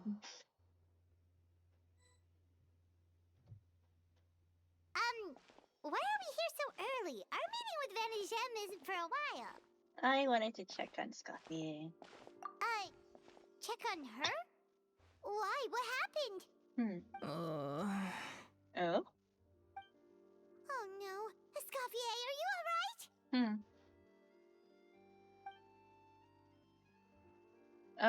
Okay, that's a lot of, I'm fine. Just need to get some more coffee in me. You really did pull an all-nighter. Huh? What happened to my coffee? Did I really drink it all? Yeah, that's okay. Let me get you a fresh one. Alright. Thanks. I appreciate it. Well, there's cooking facilities here. Or we could just grab a cup of coffee from Cafe Lutece, but either way, hurry!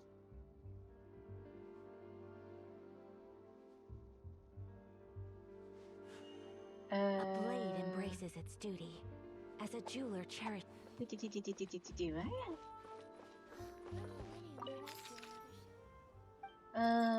Like to see the menu? Oh, I have recipes? Oops. Okay.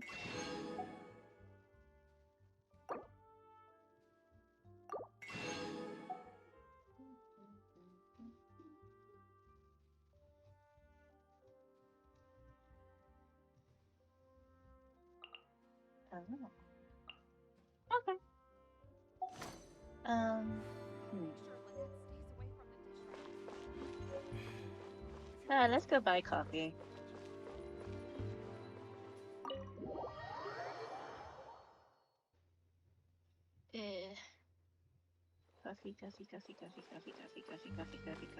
Coffee.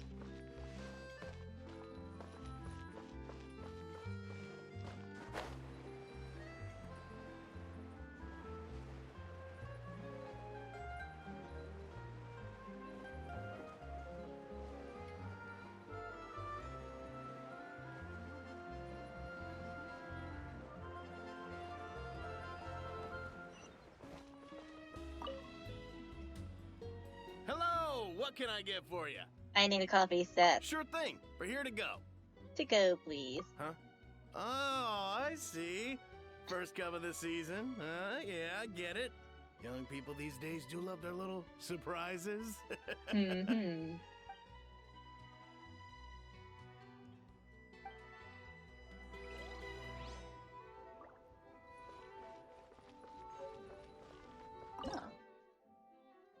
Okay.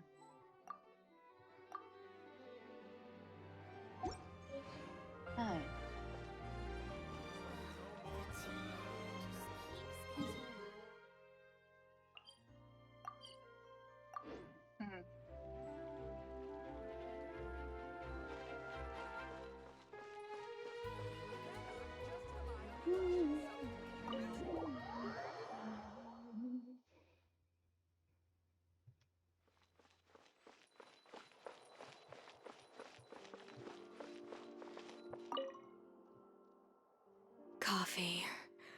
Need coffee.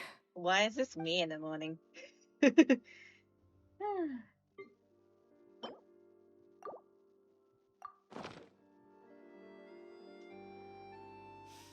Oh, I smell coffee. I feel much better now. Thank you so much, Traveler and Paimon. Glad to hear it, but make sure to catch up on your sleep when you get the chance. How goes the investigation? I think I figured out where the problem lies. Honestly, it's ridiculous. I don't know whether to laugh or cry. Wait, what investigation? What are you guys talking about? Yeah. I'll save it for when everyone else gets here. It's so stupidly small. I can't believe it's caused so much drama. Seems like you had your own share of failed experiments last night. Yes, except my failures were stepping stones to success. Escoffier, have you seen Savannah?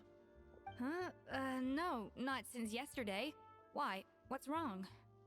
After seeing her home yesterday, we were all a little concerned about how she was doing. So, I dropped by her place early this morning to check on her. Oh? Only to find an empty house with the doors wide open. I left Alphonse and the others to keep watch at her home, while I checked the Hôtel de Bord. I'm worried something bad might have happened. If she's not here, then where could she be? Boss, Escoffier, bad news. Alphonse? You're supposed to be keeping watch at Savannah's house. We were, but then, just after you left, we found this stuff in her house. Oh, looks like a map with a bunch of random places circled. What does it mean? Wait a second. This feels familiar. I'm sure these places are all connected somehow. Of course! From the Codex! They're all places that Modeste explored on his adventures. Oh, they found it. Yeah, but I don't understand.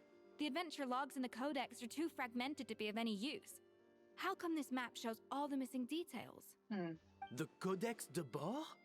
Then, this place marked in red out at sea. Could that be the fabled birthplace of Gâteau de Bord? Seriously? So now she set her sights on finding the original recipe and beating Escoffier that way? Geez, Savannah. Anything to overcome a gâteau plateau, huh? Ugh, idiot! Does she have a death wish? Those ruins are thousands of years old. Hold on, there's more. Besides the map, we also found these letters. A letter from several months ago. It was you. You let the...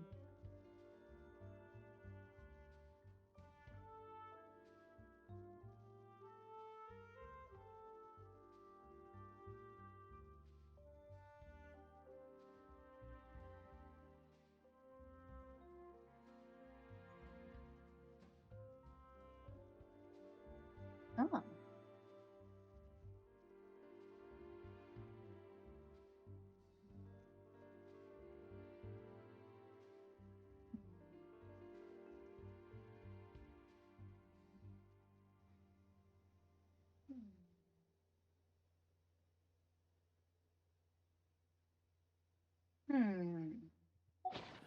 It was you.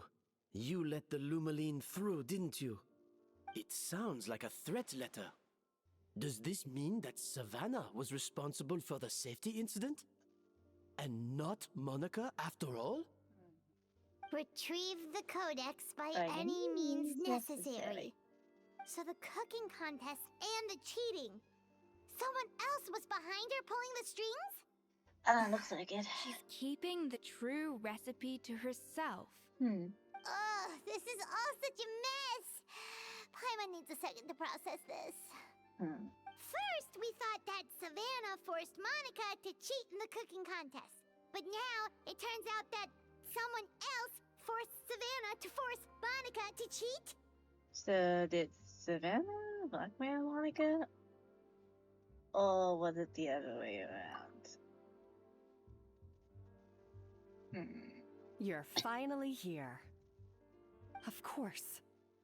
I should have put 2 and 2 together as soon as I read your threat letter.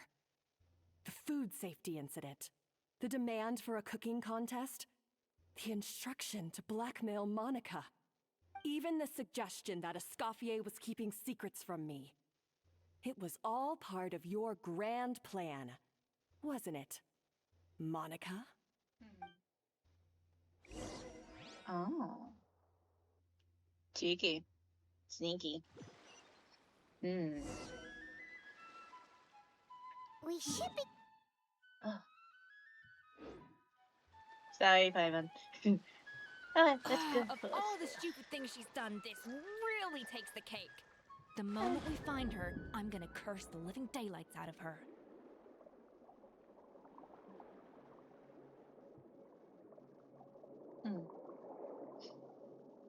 Hang on. Achoo! Oh my gosh. Sorry for your ears, y'all.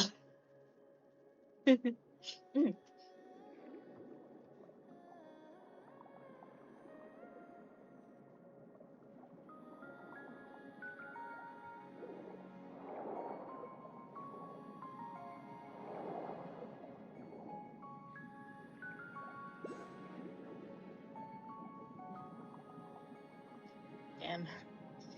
Yeah.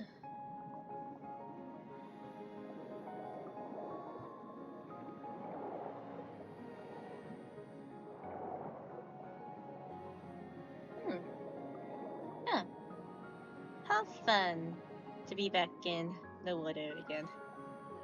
Alright, let's enter the woods. And we need Cryo and Hydro. Alright.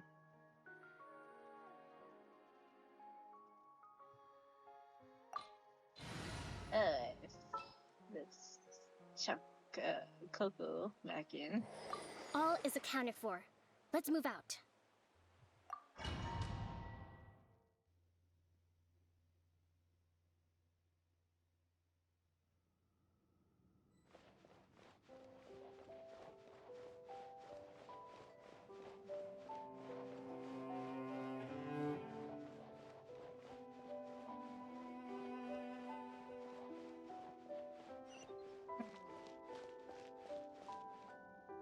Wow, pretty.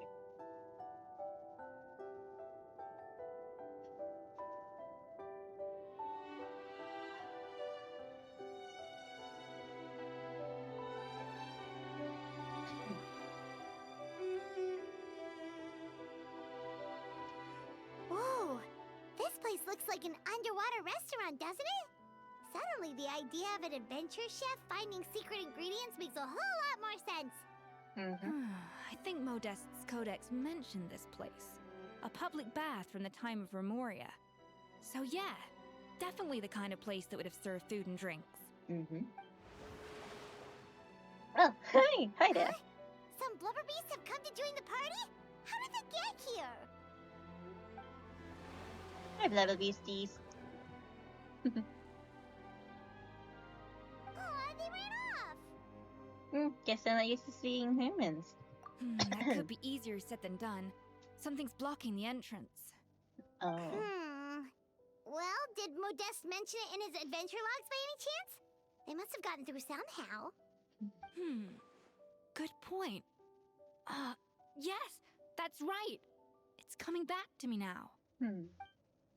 We prepared a banquet for our shy little guests, and as the food flowed away on the current, they broke into a joyous chorus, and the path opened to us. We have to feed the blubber beasts? With what? There's nothing here besides rocks, romaritime flowers, and lumitoile. See, this is why you should always bring snacks. You never know when you're gonna need them. Now we have to head all the way back to shore and grab some. There is no time for that. Romaritime flowers and lumitoile will have to do. They may not look appetizing to us, but who knows? They could be blubber beast delicacies. Wait, we're seriously gonna try this? Alright.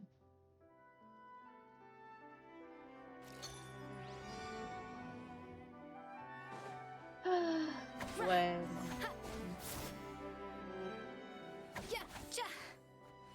Okay, one more. And then we will A dash of frosting. do a dash of frosting. And then we can balance the levers. So we need 4.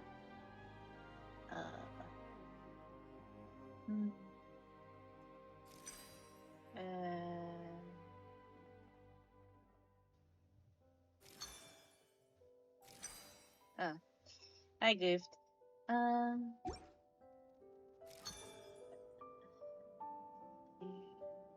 Need some more. Yeah.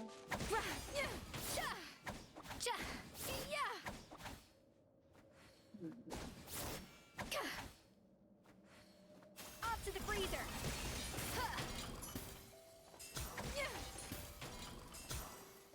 All right.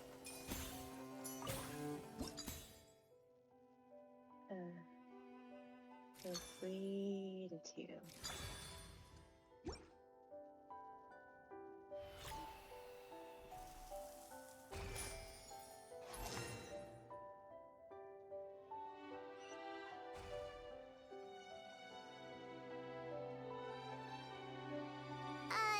Blubber beasts or not, are we sure this stuff is edible? Trust me, they'll love it. How do we feed them? Oh, good question. If we try to put them in the pool, we'll probably just scare them off again, and who knows how long they'll be gone. Yes, we can't afford to wait for them to double back. Oh, what was it that Modeste said again? Something about the food flowing away on the current.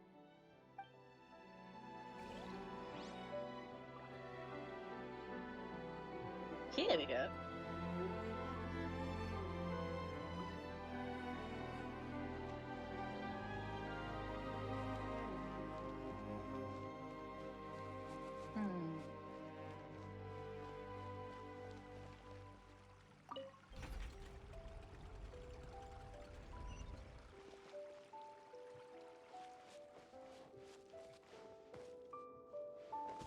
The tracks turned back again.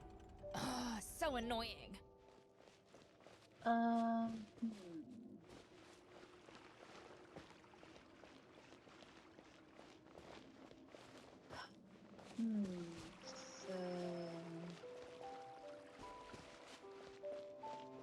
Hey, be careful! Scare them off too much and they might not come back again.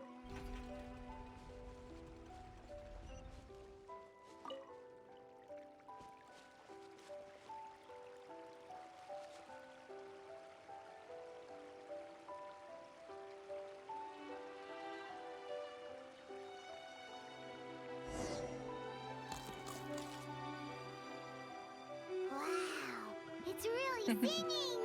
It must taste better than Paimon thought. okay, we need one more.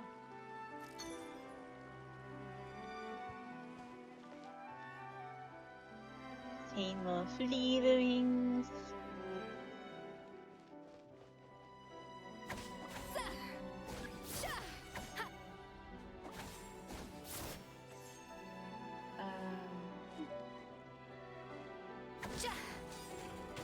A dash of frosting.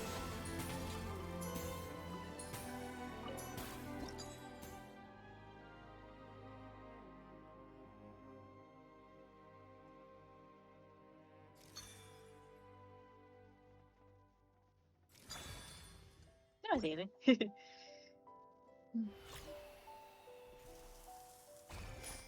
Alright.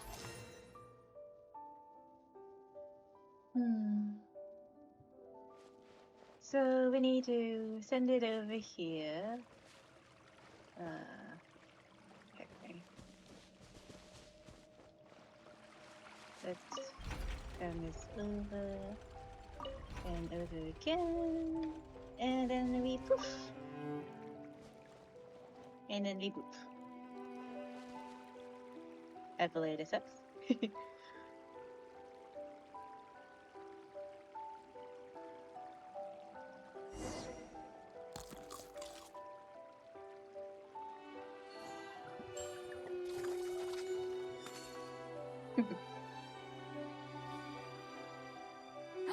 Hey, it's open! Nice, nice. Alright. Let's grab this treasure chest.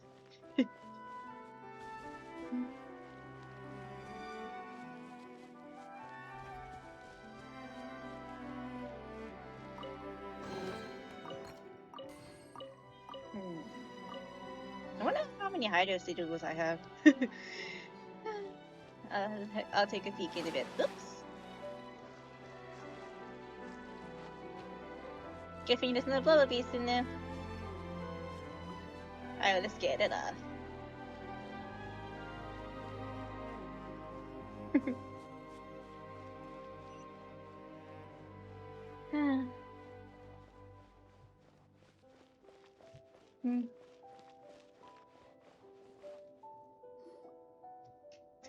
Some time ago.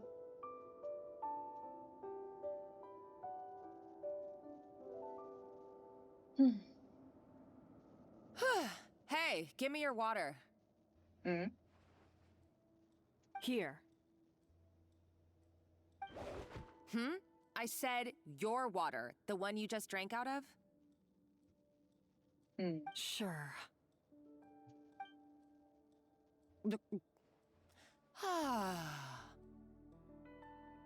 All those years slaving away under Escoffier, and then you.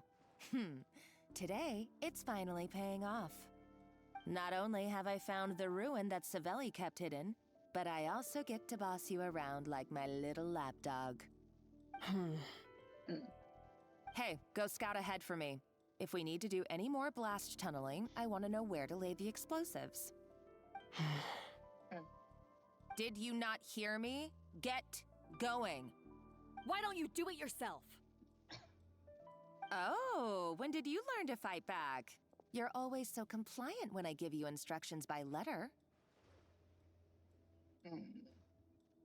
That's because you threatened to expose me for the Lumiline incident.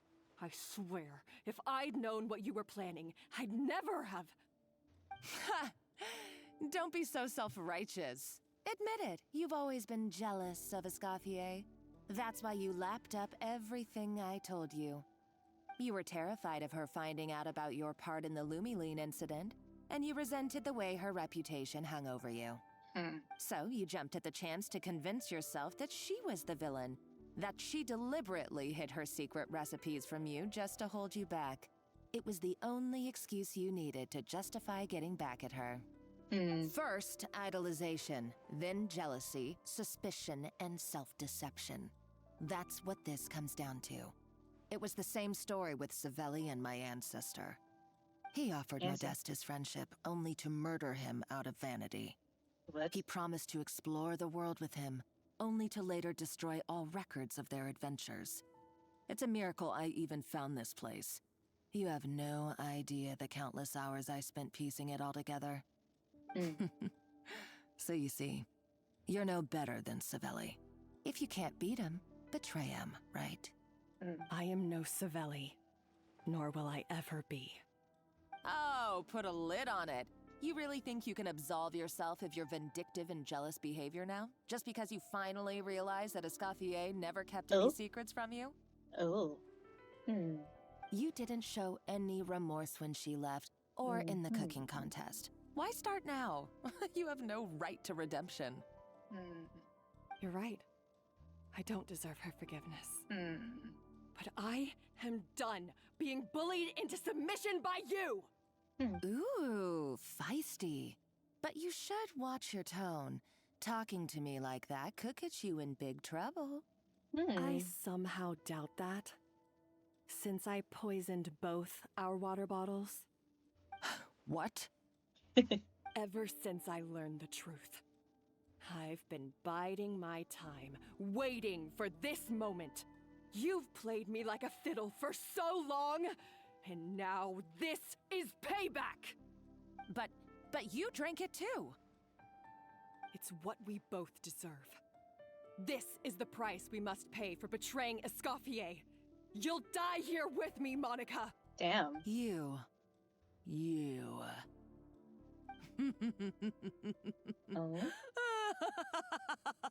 Oh?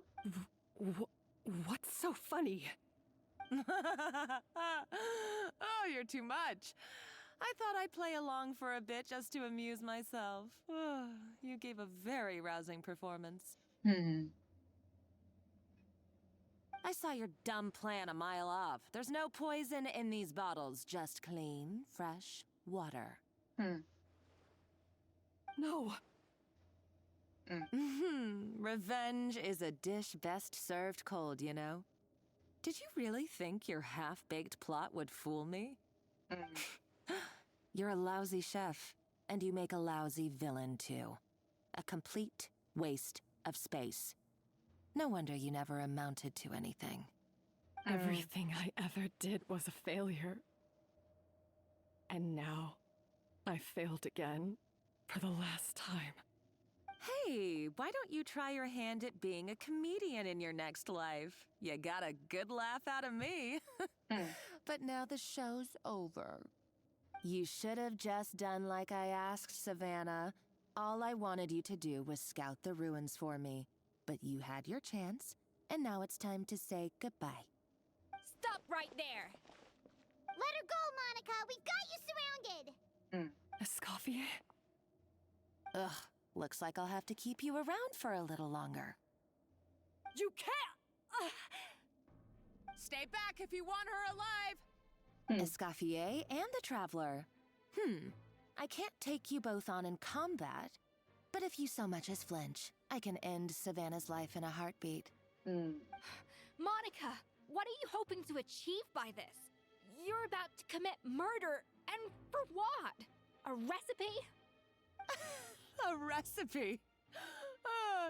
You chefs are all blinded by your myopic focus on kitchen affairs. Well, some of us actually have bigger fish to fry. Modeste had a secret. The truth behind his so-called genius, the je ne sais quoi factor in his Gâteau de Bourg, and it's right here in these ruins. Are you serious? You're here because of a Gâteau de Bourg obsession? You've gone completely mad! I couldn't care less about the cake itself. No, the real treasure is the secret ingredient that Modeste sourced from these ruins. He and Savelli were fools. A priceless treasure of Remoria in the palms of their hands, and they thought, ooh, this would go great in our cake mix. We're talking about a powerful stimulant that also sharpens the senses. That's no cooking ingredient. It's a groundbreaking drug. That's right. I've done my research. It was a drug that Remoria developed for their war machine. I could make a killing by selling it to the treasure hoarders or the Fatui. Will you listen to yourself? You're completely delusional. My eyes are wide open. Just wait till I get my hands on this treasure. You'll see what a fool you've been.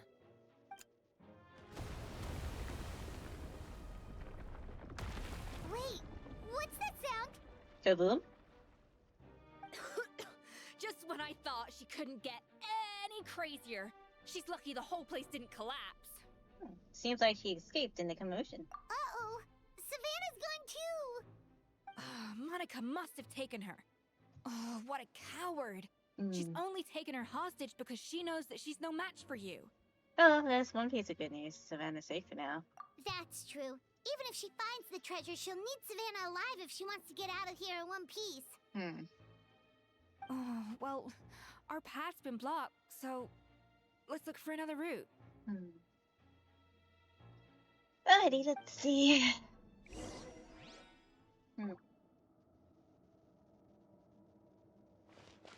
Alright.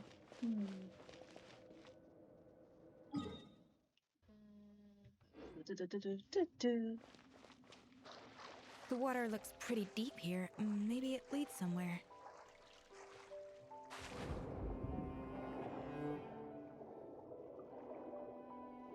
Oh.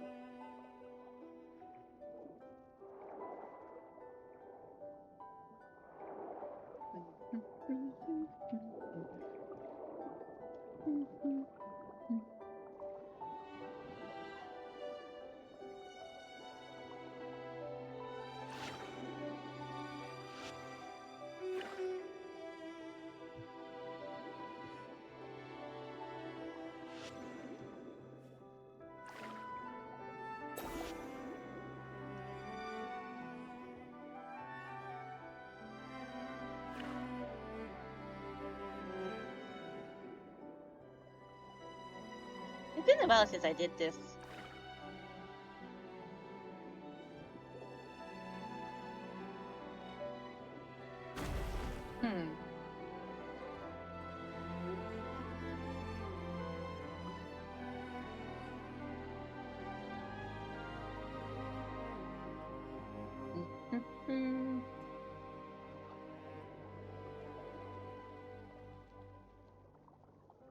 Alright, then I don't really feel like fighting right now. Maybe later. I do like Fontaine. Fontaine's probably one of my favorite regions, next to Inazuma. Okay. Dead end? I guess we can go up.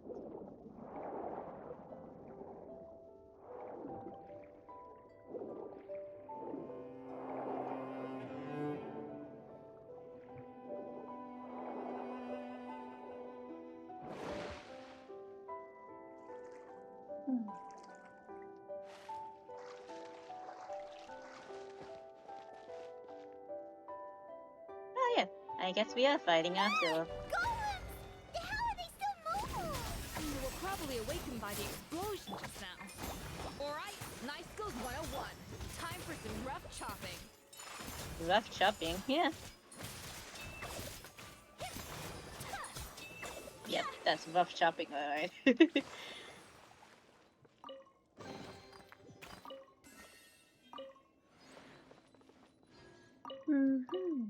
Teachings of equity. I should really start building more characters. I am working on Durin. Like, but after that, I guess I can build.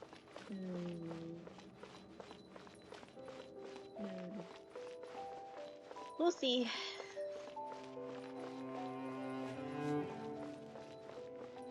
We'll see who's next. More cooking? Another door? Guess we need to prepare another feast for our guests. Alright. Alright.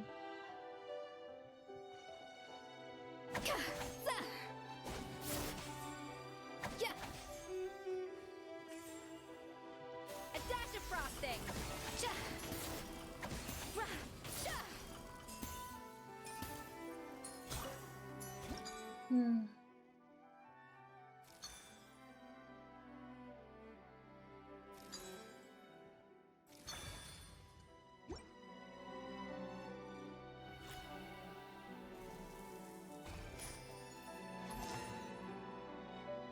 Okay.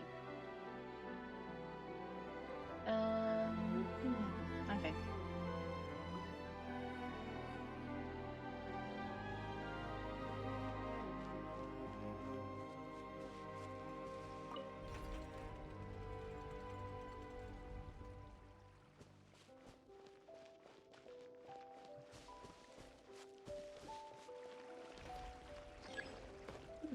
Okay.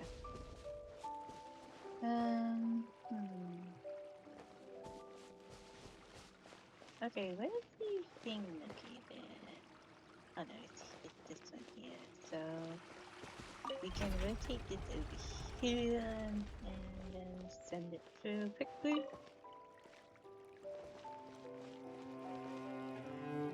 Before it turns. There we go.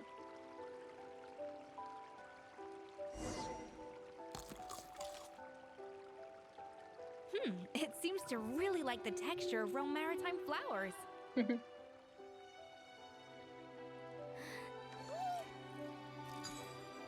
Alright. Let's cook some more.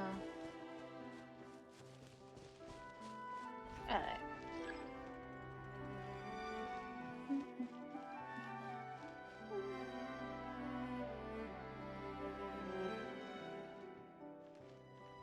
A little amuse bouche.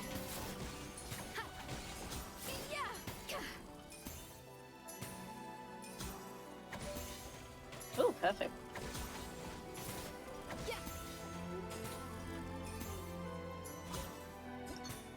I found a free.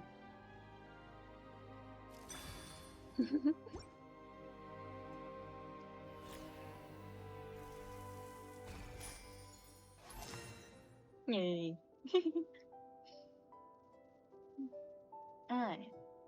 So let's this one, it's Mary Way.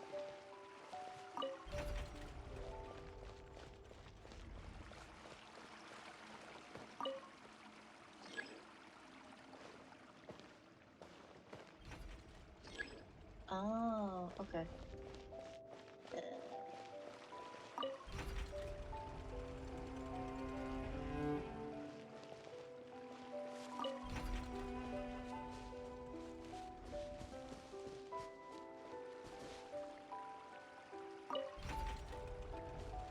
Quickly, quickly, quickly, quickly, quickly, quickly. No! I have to do this one again. Okay. Ah.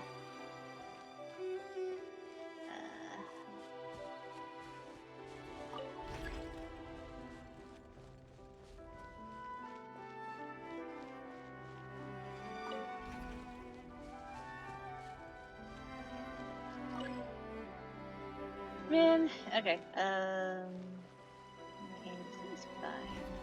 Oh, really?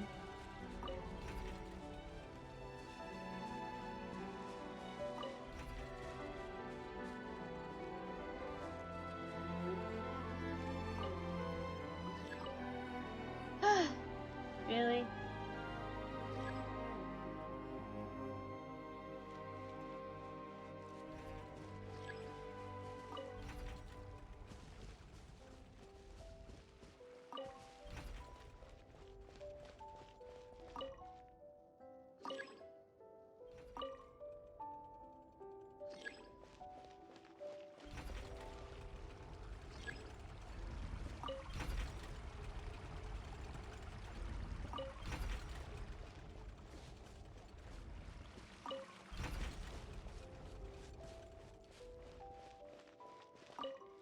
There we go.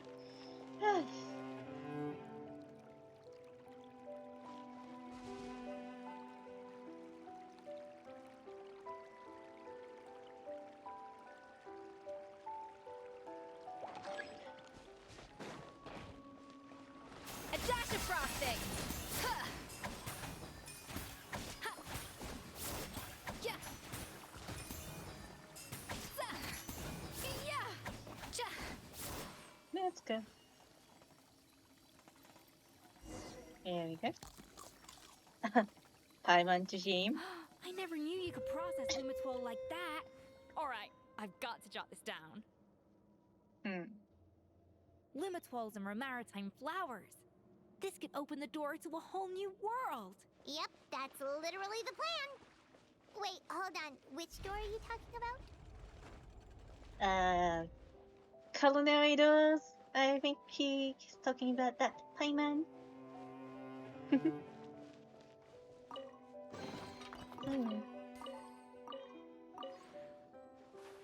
Oopsie. Laggy. No, I'm not. Am I lagging? I can't tell. Okay, yeah, I'm lagging a bit. Because I still a little spinny spin.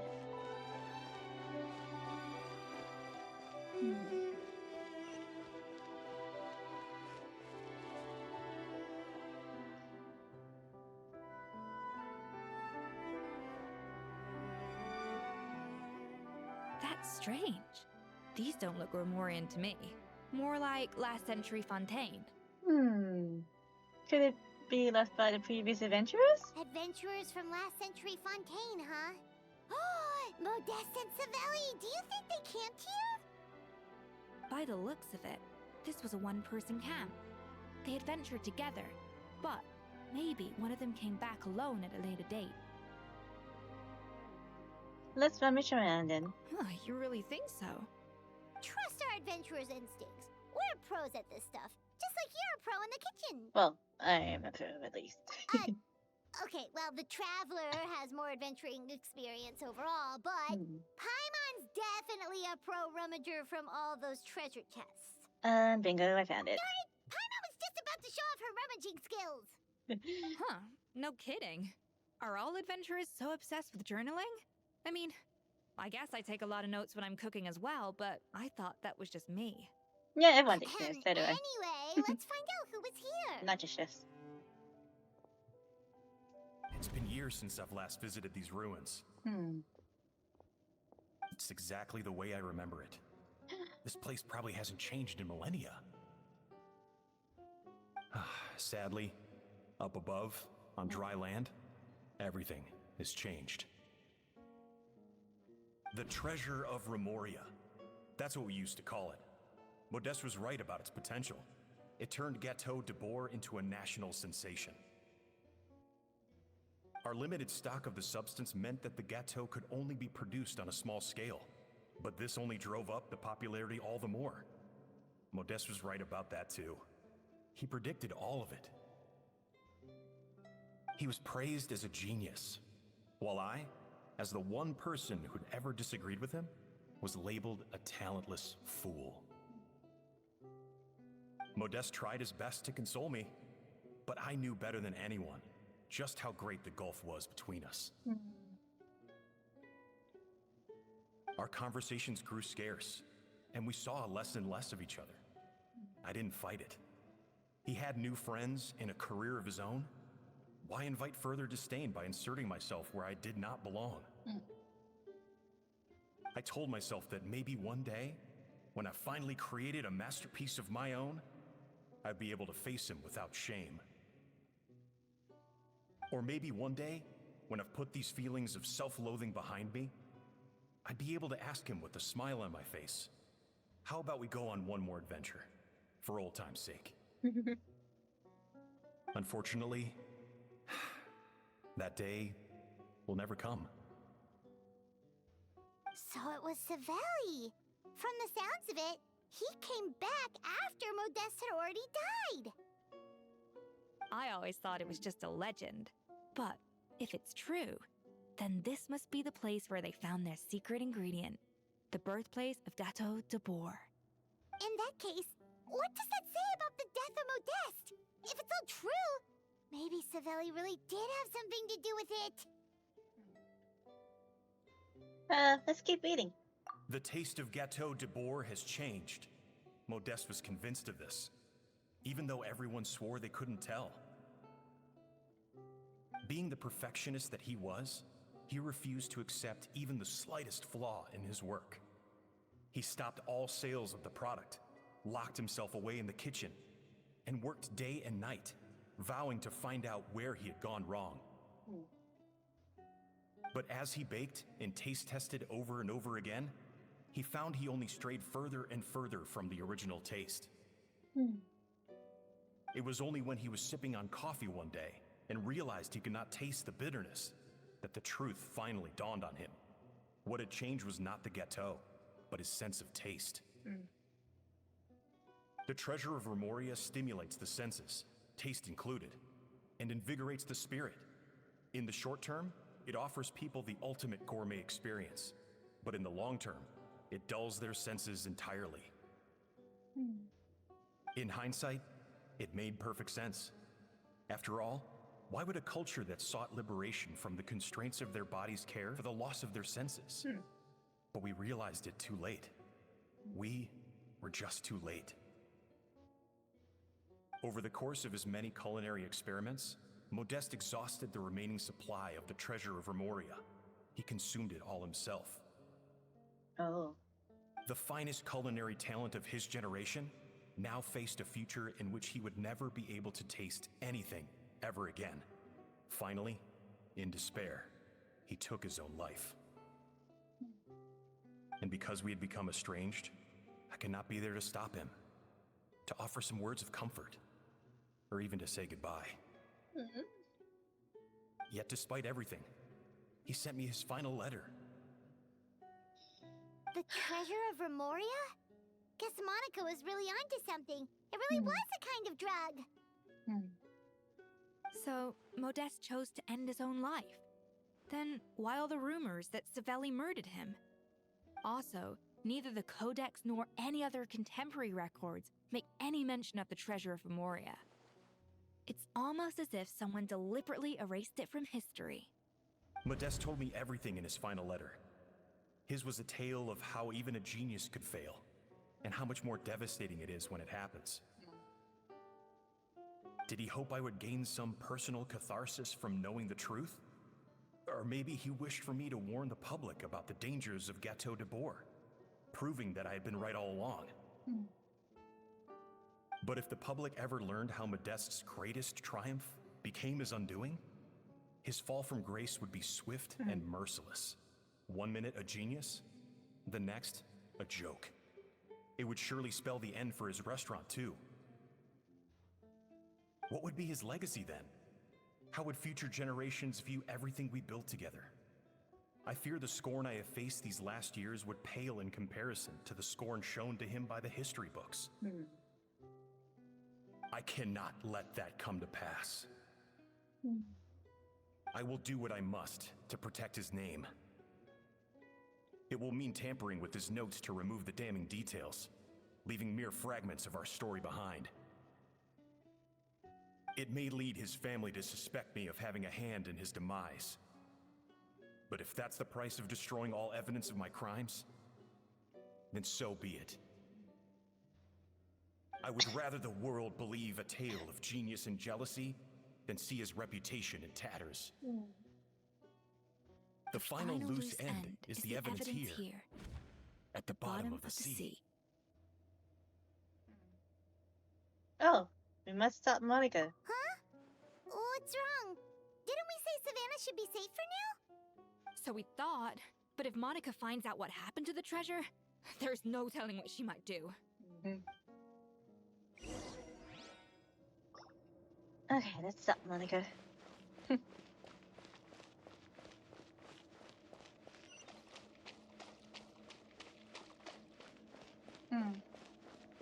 Alright.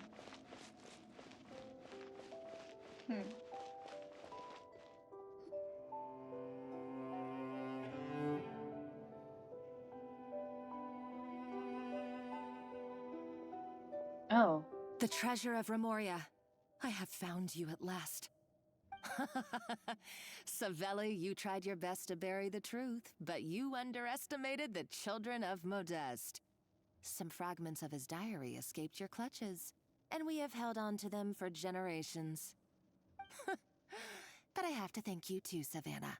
Without your help retrieving the codex, and with it the last piece of the puzzle, I may never have found this place. But now, finally, the secret to Remoria's military might is within my grasp. The treasure of Remoria is mine! Oh. It's empty. It's empty? Yes, it's Monica? empty. Oh, we were seconds too late. Escoffier? What's the deal with that jar? Savelli's final act! He wanted to conceal the secret of the treasure forevermore and make sure it would never harm anyone again. So he came here after his friend's death and destroyed every last shred that remained. This can't be happening. All the years I spent piecing together the truth. All my painstaking planning. All that for an empty jar? It's a cute... Monica, it's a nice don't jar. be stupid. This ruin is more dangerous than you realize. Oh, shut your pie hole! Praise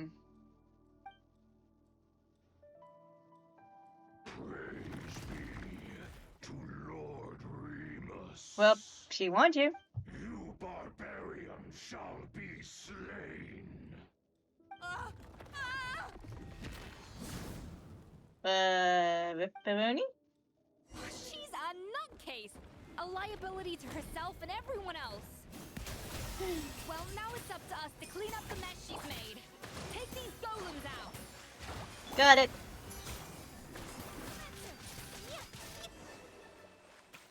Yeah, okay. That was anticlimactic. Why is this place still shaking? Because Monica was too trigger happy with her explosives. Either way, it's all her fault. Enough chit-chat. Let's get out of here, Traveler, Escoffier! Okay, I'm coming. Oh, no, you don't. If I can't get what I want, neither will any of you. I've got nothing to show for my life's work so far. But if I can take another so-called genius down with me in my final moment, then it was all worth it. You're a psycho.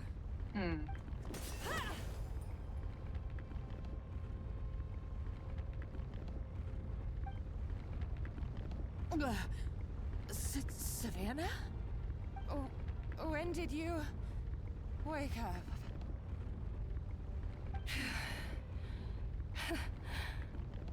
I may be a lousy chef, but it looks like I'm not a complete waste of space. We need to go. Traveler? Okay, let's go.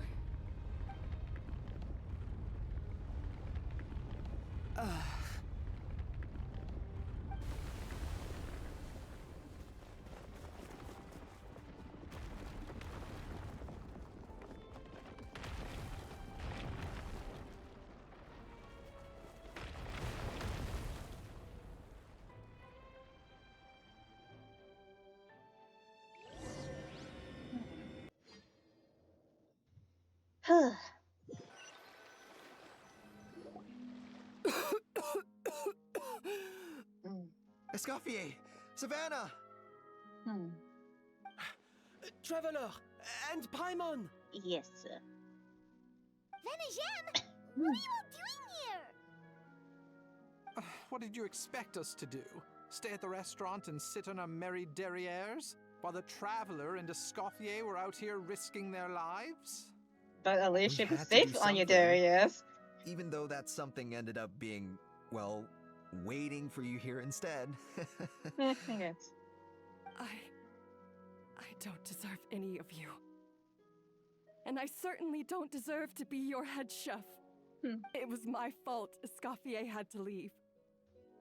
Then I couldn't live up to her standards. I acted like a tyrant in the kitchen. And now I almost got myself killed. Come back, Escoffier. Come and be our head chef again. I'll never be able to replace you.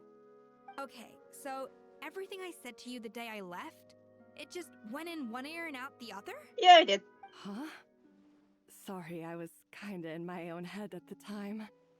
All I could think about was the Lumiline situation. What was it you said again? Forget it. It doesn't matter. Anyway, I didn't leave this job because of you.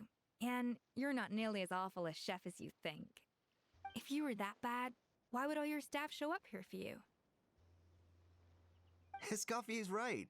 Sure, you nitpick our work and get us to do things over a lot. But when it comes down to it, you're the one who's always doing whatever it takes to make sure the customers get served on time, every time. Things were pretty rough after Escoffier left. And Savannah's the only reason we've been able to make it through. Our customers know that Escoffier doesn't work for us anymore. But the fact is, they keep coming back. If that's not an endorsement of your work, I don't know what is. At the end of the day, we're all human, and we all make mistakes. All we can do is recognize where we get it wrong and do our best to improve. That's all that's humanly possible. No, I get what you're saying, but what I did to Firmont and to Escoffier, it's unforgivable. Well, about that, there's someone else here to see you, Chef. It's been a while, Chef Savannah. Firmont? I'm so sorry. I put far too much pressure on you. And the way I stubbornly refused to go and see you after you fell ill. There's no excuse. But I'm too late, aren't I? The damage is done. I heard that you can't even hold a kitchen knife anymore. Actually, I think I'm going to be just fine. Oh? Huh? We thought Firmin's problem was purely psychological in nature. But after the threat letter came to light, it got Firmin thinking. And then he remembered the tea that Monica used to give him every night. It was the tea? And as it turns out, she was lacing it with Lumaline the whole time. No way! Doesn't that cause nerve damage? It can. High doses pose a risk of serious nervous and sensory complications. But if you calculate the dosage carefully, you can control the extent of its effects. A small dose might simply make a person more emotional, whether that means more fragile or more hot-tempered. No wonder it seemed like you'd lost your edge. Yeah. I asked my friends at the Fontaine Research Institute about it. They said that with the low dose I was taking, the risks are pretty small. They also fixed me up with some meds and said I should recover in no time. You're already sounding a lot more confident. Well, that's what happens when you give someone a little bit of hope to cling on to. There's more.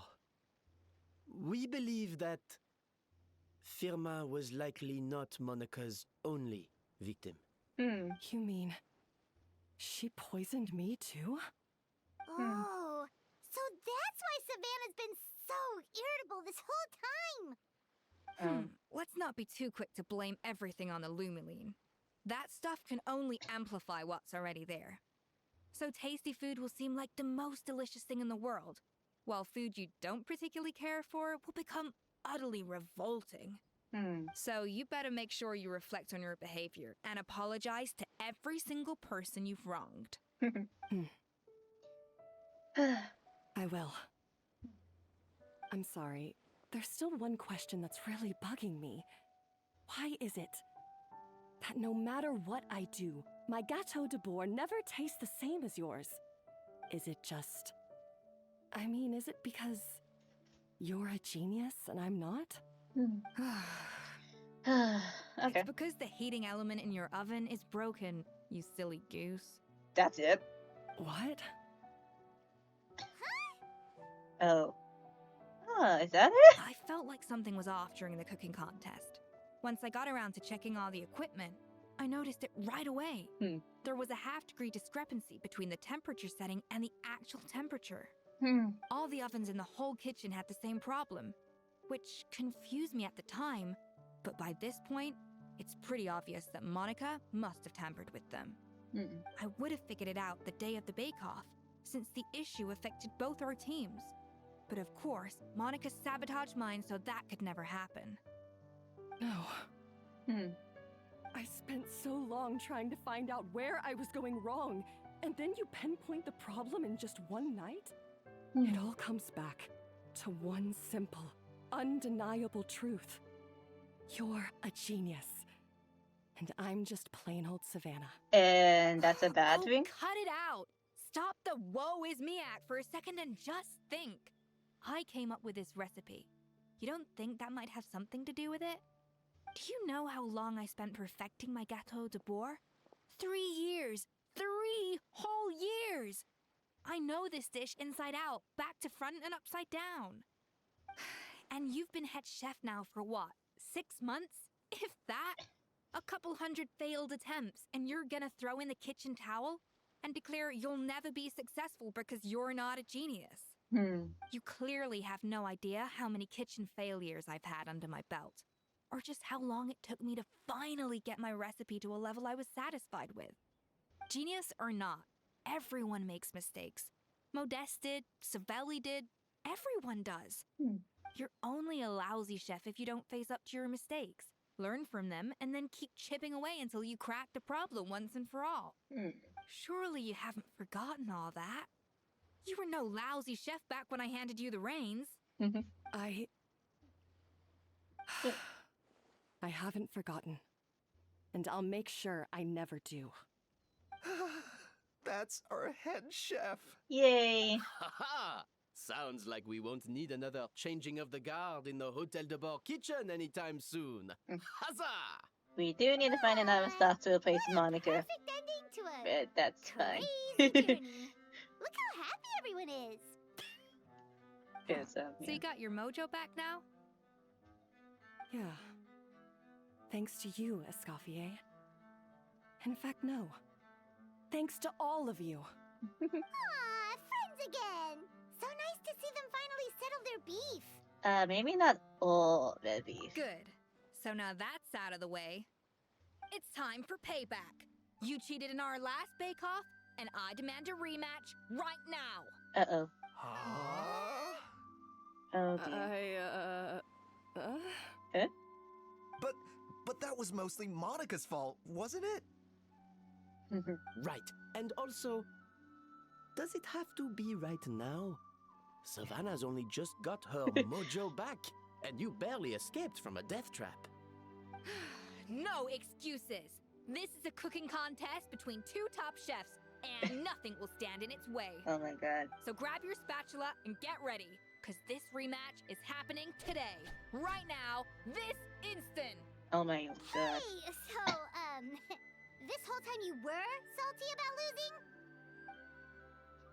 Yeah, she was. Alright. The second cooking contest commences now!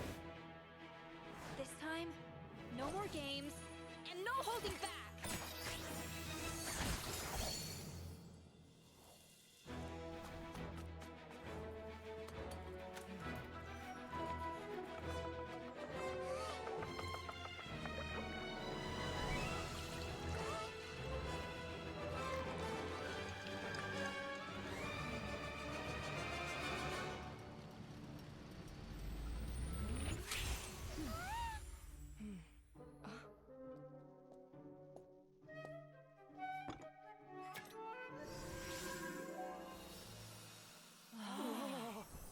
Damn.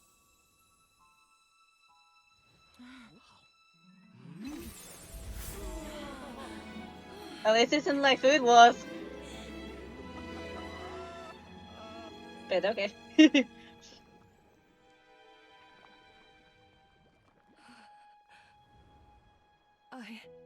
I feel like I don't have the right to be here. Hey, what are you so afraid of? You can't unbake it now. And if you don't serve it, then good or bad, you'll never find out how to improve. If you're too scared to fail, you'll never know what real success tastes like. So? Embrace your failure. Taste it. Digest it. That's the way to success. I don't know. Sounds like it's easier said than done. I'll do it. The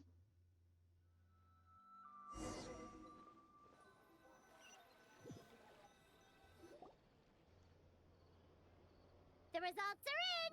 A landslide victory for Escoffier! Uh-huh. Quite rightly, too. Piece of cake. The tail seems very happy with the result. Yes. Oh yeah, look at that!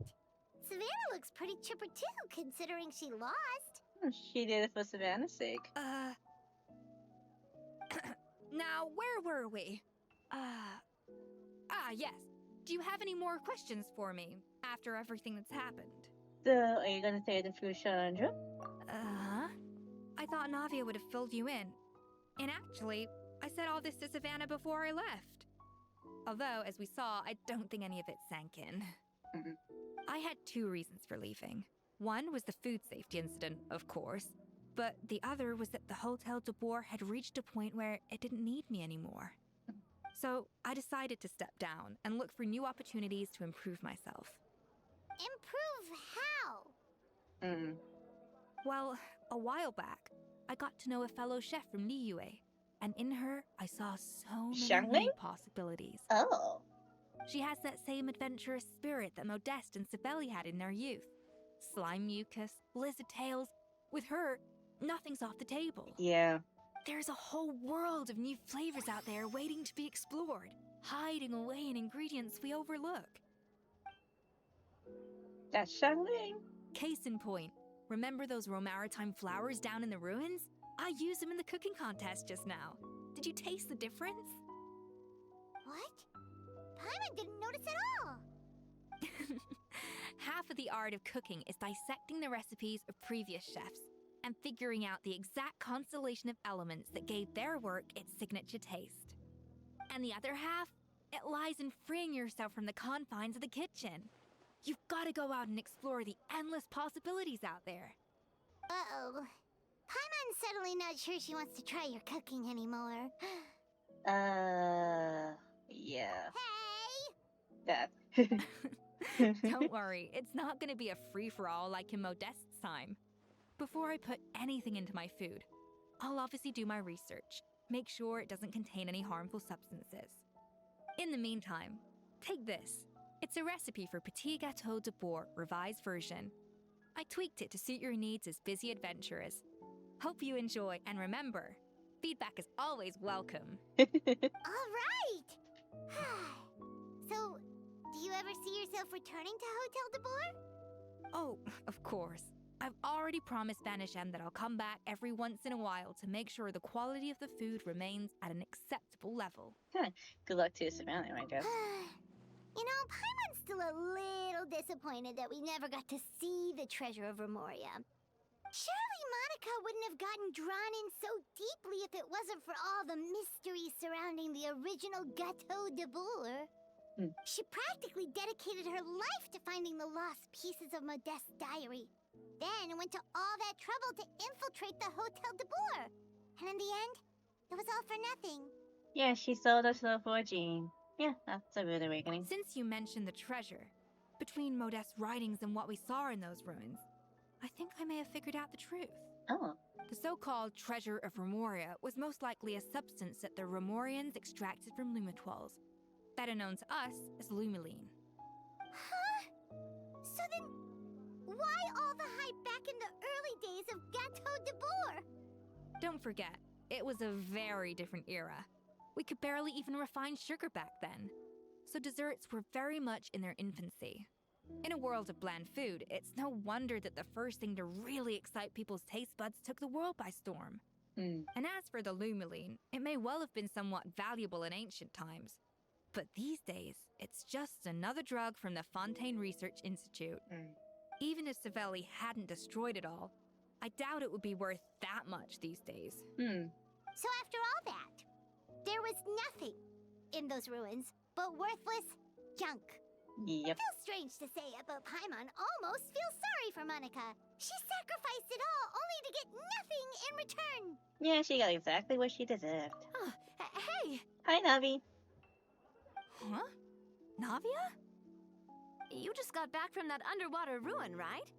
Well, check it out. They ran a special issue. Did you see anything like this down there? Freshly unearthed from the ruins of Remoria. A magnificent jar thought to be over 1,000 years old. Monica kind of Experts destroyed say it. It has immense artistic and historical value. It could be worth an absolute fortune. It's been destroyed. Isn't that the jar they used to hold the treasure? Right, book. If only it was still in one piece. Some butterfingers must have dropped it or something. Ugh, it's such a shame. Yeah. Alright then, so that's a Escoffier story. Alright. Alright. I'm gonna